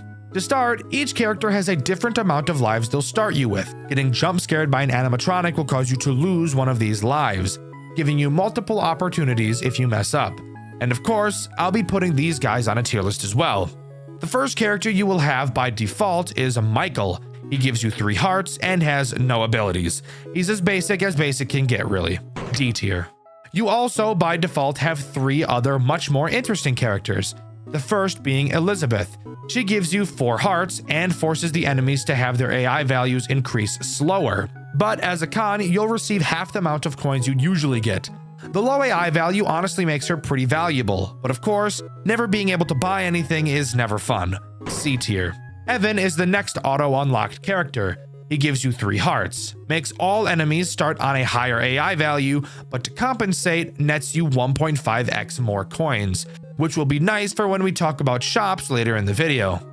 High AI values are never super great, especially if you're dogshit at FNAF games like I am, but overall he is nowhere near the worst character to choose. C tier. Cassidy is the last character you'll unlock by default. She only gives you 1 heart and makes every single enemy start at maximum aggression, and forces you to pick a penalty every single night. She also will never allow you to see shops. Instead, you can use your money to remove penalties in animatronics. I don't care that you can remove things. Having to pick a penalty every night whilst also only having 1 heart is pure AIDS. F tier. Henry is the first character on the list to unlock. However, you can unlock them in pretty much any order you want. Henry is unlocked by beating at least 1 night while using Michael, Elizabeth, Evan, and Cassidy. Something that should be very easy to pull off. He gives you 3 hearts and gives you way more options when picking enemies, penalties, and shop items. However, you will be forced to pick more enemies and more penalties. The last thing you're going to want to do is give yourself more threats. So even though your option pool is bigger, the cons outweigh the pros here a lot. D tier.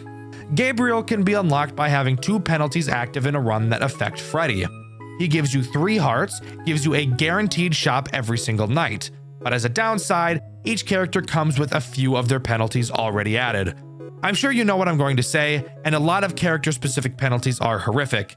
Sure, you may never have to pick a penalty after beating a night, but I really don't care about that as much as getting butt-fucked by character penalties. F tier. Jeremy can be unlocked by getting a power outage on night 3 and beyond and still surviving the night. Generally one of the harder characters to unlock. He gives you 5 hearts. You start the run with 500% power instead of 100%. The nights are shorter than usual, but as a downside, your power carries over from night to night. But don't let that fool you.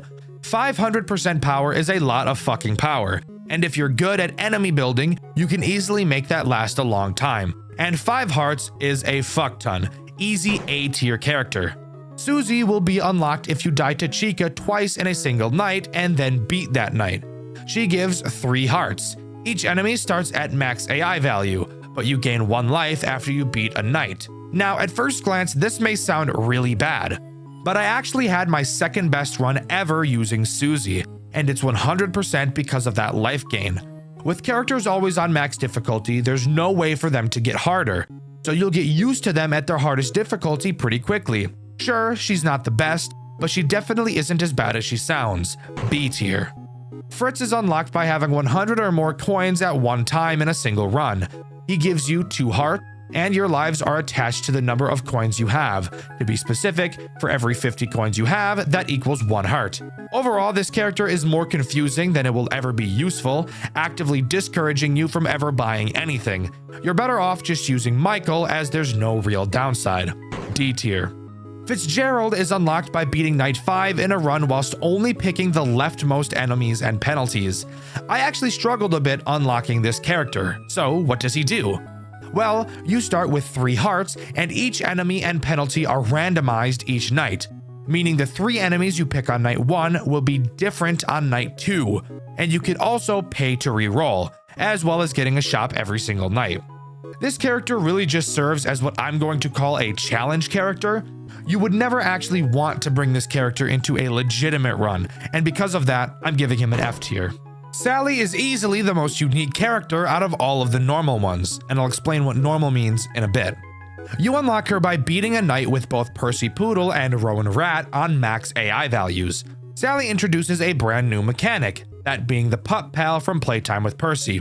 It works in the exact same way as in that game, and the best part, your progress on the night is tied to it. No more waiting out the night. You will have to complete the games on the pup pal for the night to end.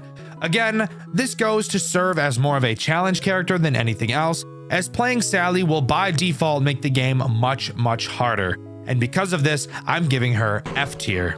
Again, not because she's not a fun character, but because if you're trying to get far in a run, she's not the character for you.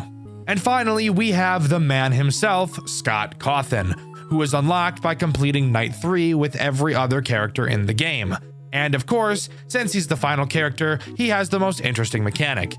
He himself doesn't have any abilities, instead letting you pick the pros and cons from every other character in the game, allowing you to mix and match your favorite pieces from other characters. You don't need me to tell you that Scott is a broken character. I'm pretty sure you can figure that out. Easy S tier. And boom, that's every single playable character in Too Many Nights. So now we can start talking about the items that can be bought in the shop. I won't be going over each and every one, since there are literally a fuck ton to talk about, and this video is already long enough. But I do want to talk about some of the best ones to look out for. Early Out is an item that will make each night 2 seconds shorter. More Power will start each night with 10% more power. More Room will give you more options when picking animatronics. The Empress will give you 1 life and give you more options when picking animatronics. The Emperor will decrease every animatronic's AI value by 2. The Chariot will have you start each night with 15% more power. The Hanged Man will remove 2 random penalties you have activated. Death removes a random enemy. The Moon makes each hour 3 seconds shorter. Fritz Children's Bible will make items you can't afford never show up in shops, and Sparked will make sparks appear randomly on cameras, and touching them will increase your power. Those are all of the yummy yummy mashed potatoes in my belly items that I like to look out for in the shop. Again, there are a lot more, but I think it would just be really boring to go over all of them. But there you go. That's everything you need to know, and as far as I'm aware, everything that Too Many Nights has to offer. I would highly recommend you give this game a try. It is some of the most fun I've ever had since starting this channel, and I actually plan on doing some Too Many Nights streams here on this channel. If that's something you're interested, let me know. Also, if you were interested, Too Many Nights is actually getting a version 2.1, and it's being worked on as I'm writing this. I'm super excited to see what it has to offer once it's fully released. This game is so incredibly unique and combines two of my favorite game genres of all time into one amazing game. The art style is unique, the community input is fantastic, and of course, the gameplay and gameplay loop are impeccable. I've been covering FNAF games for quite a while, and every time I find a super unique game, I think to myself, there's no way any other FNAF game is going to be able to top that in creativity. But then, like clockwork, I find another one, and the game we'll be talking about today is no different. The game we'll be looking at today is called FNAF Showtime, a game made with Godot and is completely 3D, with hands down the most unique mechanic I've ever seen in a FNAF game before, and I can guarantee you've never seen anything like it either. So strap in as we dive into the exceptionally difficult world of FNAF Showtime. Jumping right into night one, there's plenty to talk about. To start, we don't actually just get booted directly into the office. Instead, we start at the entrance and can actually freely roam around the building to get a feel for our surroundings, which I always think is really nice. The layout of the building is incredibly different from any other FNAF game I've ever played, with the office being directly in the center of the building. This game consists of 9 cameras, and I mention that number for a very specific reason I'll mention later. Walking around the building, we stumble into the main dining room and can get a glance at single-handedly the most uncomfortable animatronics I legitimately think I've ever seen. These things are rancid and disgusting. They got the British treatment with their teeth, too. That's nasty. What the fuck? Oh my. Look at that pot belly, bro. Dude, that cheek is nasty. That cheek is actually so gross. I don't like it at all.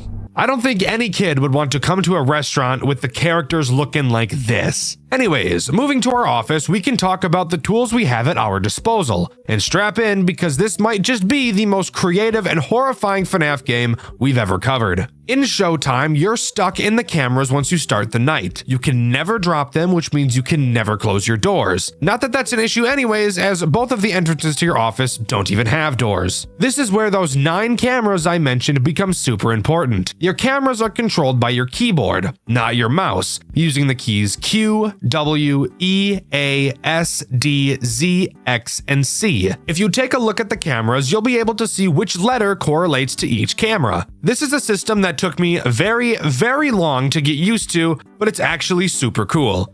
Now, when it comes to looking around the cameras, Showtime isn't like most FNAF games. The cameras don't pan back and forth by themselves. Instead, you're in charge of manually controlling the cameras using your mouse, and you have full control of the cameras, being able to point them in literally any direction you want, which I think is really cool. You'll even notice that there's a camera in your office and you can actually see yourself at your desk. But if we can't leave the cameras and there's no way to close the doors, how are we supposed to defend ourselves from the threats this game introduces? That is an amazing question. But before we answer it, let's talk about the 2 threats this night introduces. Night 1 introduces both Bonnie and Chica. I'm going to be talking about them at the same time since they both behave in the same way. Obviously, their goal is to reach your office, so that's exactly what they'll do. Something I really like about this game is you can always watch them move around the building. They don't have just one static frame for each camera. As this game is a 3D environment, the characters actually do roam around. Now, onto how to defend yourself. Well, your camera is equipped with the ability to reset the animatronics and force them to go back to where they started. And how do you activate this? Well, let's just say I hope you guys have been practicing aim labs because you're gonna need it. By holding left click, you can shoot a signal out of the camera where the crosshair is pointing. If you see Bonnie or Chica anywhere on the map, aim the crosshair at their head and hold down left click. Do this for long enough and a little jingle will play and their eyes will glow yellow, signaling that they will return to their starting location. Is that not like the coolest shit you've ever seen? I've never seen anything like that in a FNAF game before. I love it when fan devs try something new, and I think this one really nailed it, because this makes this game incredibly stressful. And that's for one main reason. You'll notice that there are a bunch of employee-only doors all around the building, and that's for a good reason. If the characters could only come from one area, it'd be way too easy to just camp their spawn points. So, when a character goes into attack mode, they will appear from literally any of the employee doors around the entire map. They can start in the main dining room, they can start in the entrance, the two party rooms, Pirates Cove, the arcade. It doesn't matter. They can come from anywhere, needing you to constantly be monitoring everything and listening for footsteps to see where the characters are going to come from. It is hard to put into words just how cool and creative this mechanic is. Nope. Get the fuck back in there, dude. I want nothing to do with you.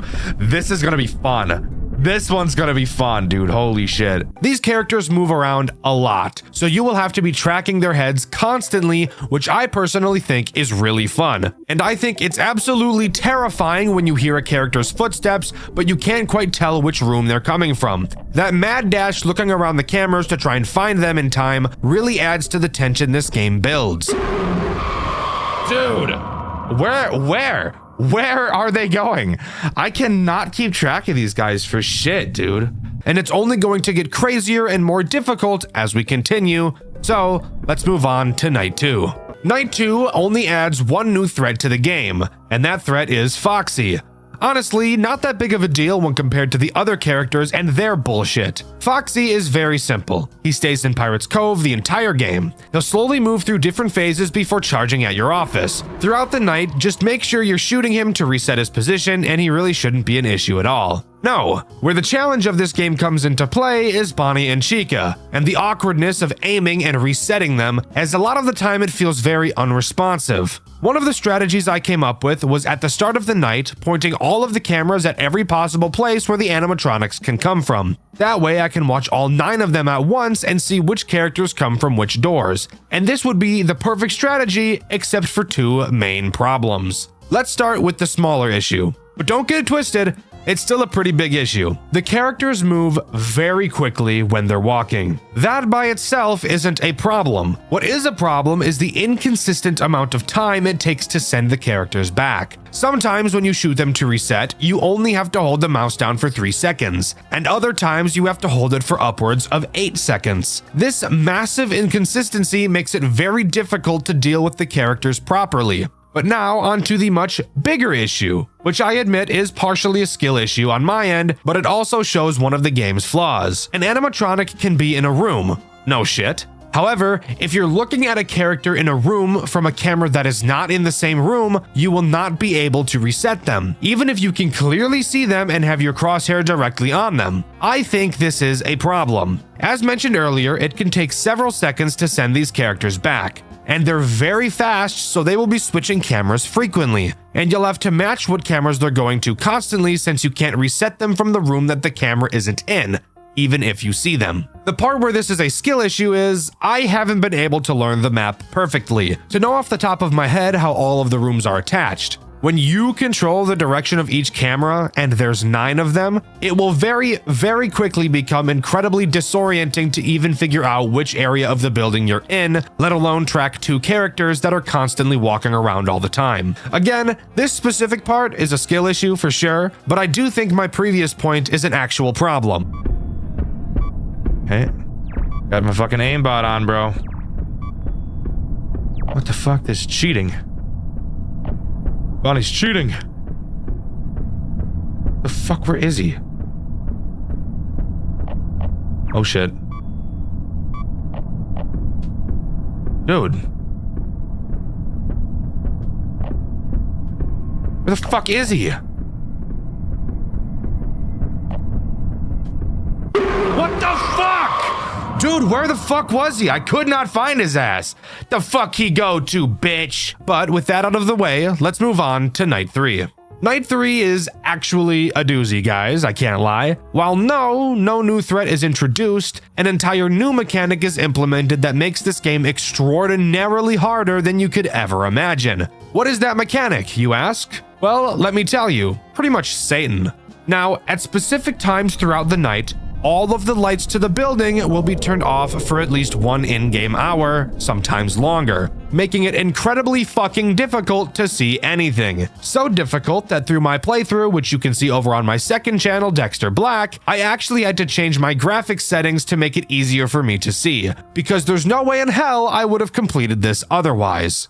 However, there is something I want to praise this game for when it comes to introducing this mechanic, as thankfully it didn't just drop it directly on your forehead like I do with babies. Instead, it makes the early half of the night incredibly easy. While the phone guy is talking to you and the lights are on, only Foxy and Chica will be active, making it very easy for the first 2 in-game hours. Once 2 a.m. strikes, the power goes out for the first time, and it will come back on at 3 a.m. During this time, still only Foxy and Chica are active, and Chica will really only attack 1, maybe 2 times at most. Only after the lights come back on at 3 a.m. will Bonnie become active and start attacking. Once again at 4 a.m. the power will turn back off, wherein it will never turn back on for the remaining 2 hours of the night. So you get time to get a feel for the lights being off by only having to deal with Chica, who moves far slower than Bonnie does, and then they ease you into dealing with both of them at the same time. I think this is such a good way of introducing such a debilitating mechanic. It doesn't feel like this game is just prying open my asshole and filling it with its saliva. It's properly teaching the mechanic without directly making you feel like it's teaching you. This is a perfect execution of a mechanic like this, and as much as I hate the lights going out, this game made me hate it probably as little as I possibly could hate it, which I think is pretty cool. But with that new aids out of the way, let's move on to night 4. Night 4 is an interesting night, and another night that really shows off how wonderful this game is at introducing mechanics to you. With me just talking about how well the light function was introduced, this night has a brand new character so heinous, yet the developer was able to introduce them in a nice way, or at least as nice as possible considering how much this guy sucks. Night 4 introduces Freddy, the big kahuna himself. The role he plays is both very simple and the most terrifying at the exact same time. His goal is, of course, to get into your office. However, the way he does so is what makes him so scary. Unlike Bonnie and Chica, who wander around the building and then enter your office, when Freddy appears from a door, he will make a beeline directly for your office with no stops along the way. And Freddy is fast. Very, very fast. Freddy's music will start playing during the times he can attack. During the music, you'll hear him laugh. When he does laugh, that's how you'll know when he's about to open a door. So you'd better drop everything you're doing to focus on him, because once he exits one of the doors, you have approximately 6 seconds to deal with him before he starts digging in your butt. Now, I mentioned they introduced Freddy very nicely. How exactly did they do that? Well, Freddy activates while the lights are off on this night, so that's not very kind. However, during this Freddy attack section, both Bonnie and Chica will not be moving around, so this entire moment is spent focusing on Freddy as you understand how he works. Again, another beautiful execution of a mechanic like this. I dislike when FNAF games introduce a mechanic while everything else is happening with no explanation of how the character works. I think having the player figure it out on their own can be a good thing, but not while everything else is happening at the same time. Wonderful integration, but it makes me very scared for Night 5. Speaking of, let's move on to that. Night 5 overall doesn't add anything new. In general, it's just a much harder version of Night 4, and I'll explain why. Remember how I said that this game did a really good job of teaching the Freddy mechanic? Yeah, well on Night 5, let's just say they're not so nice. There are 2 blackouts on Night 5. The first is very kind. It lasts 60 seconds and consists only of Freddy, just like Night 4. That made me think for a moment, just a moment, this game was about to be very kind. But boy, was I wrong. The second blackout happens at 5 a.m. and runs throughout the final hour. During this final blackout, all 4 of the characters are active, and it's by far the most stressful section this game has ever had. I was skilled and based enough to beat it on my second attempt, but that's only because I'm literally the hunky chiseled god.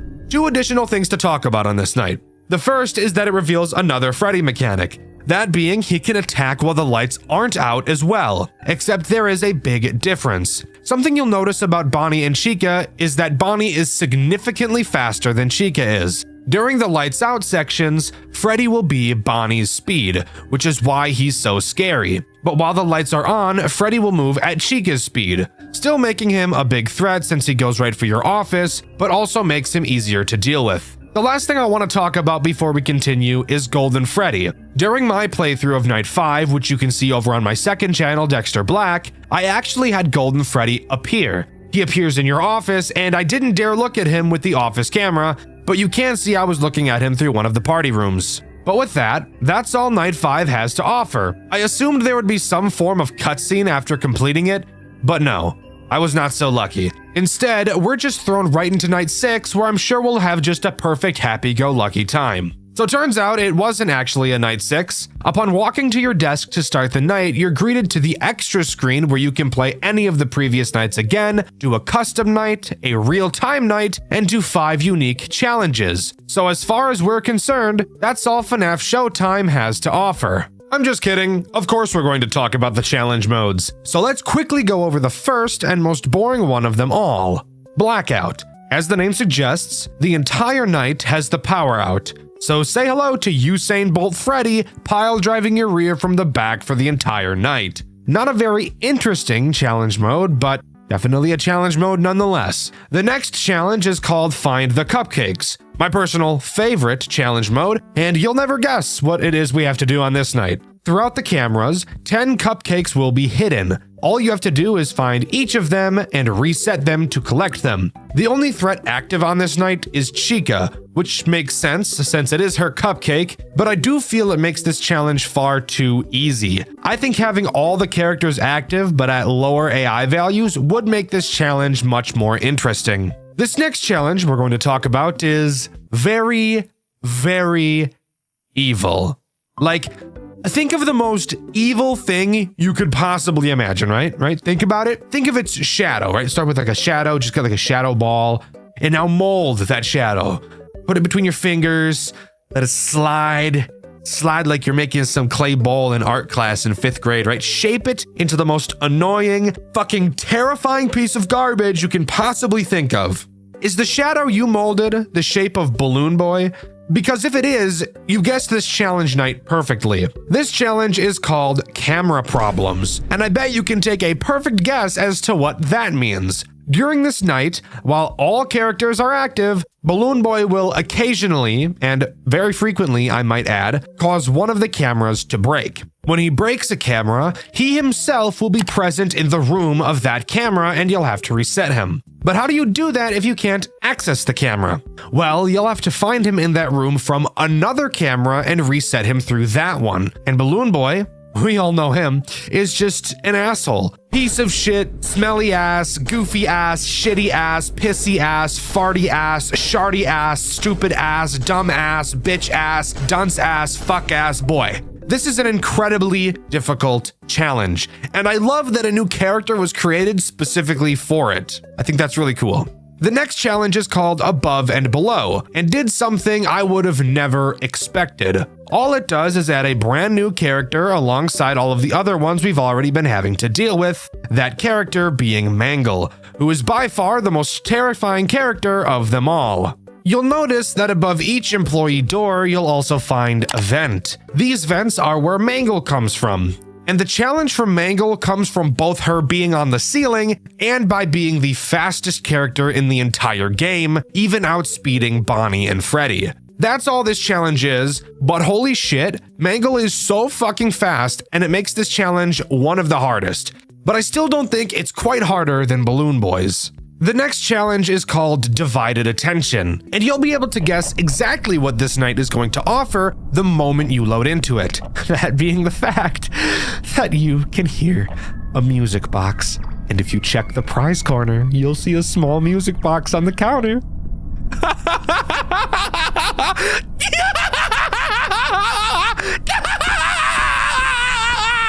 That's right. This challenge just adds another fucking Foxy to constantly look after. Isn't that just fucking amazing? Yeah. Needless to say, I'd like to move on as fast as possible. But with that, that's all of the challenges that FNAF Showtime has to offer.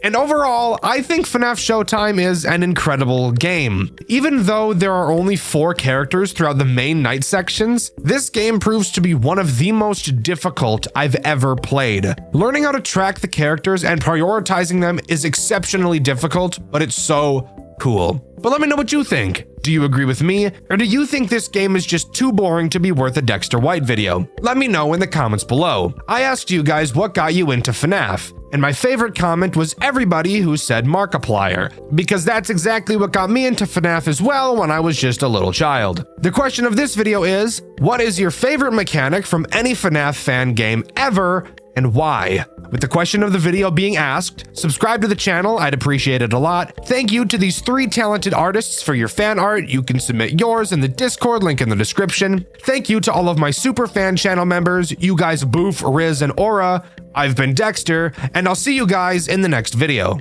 See ya!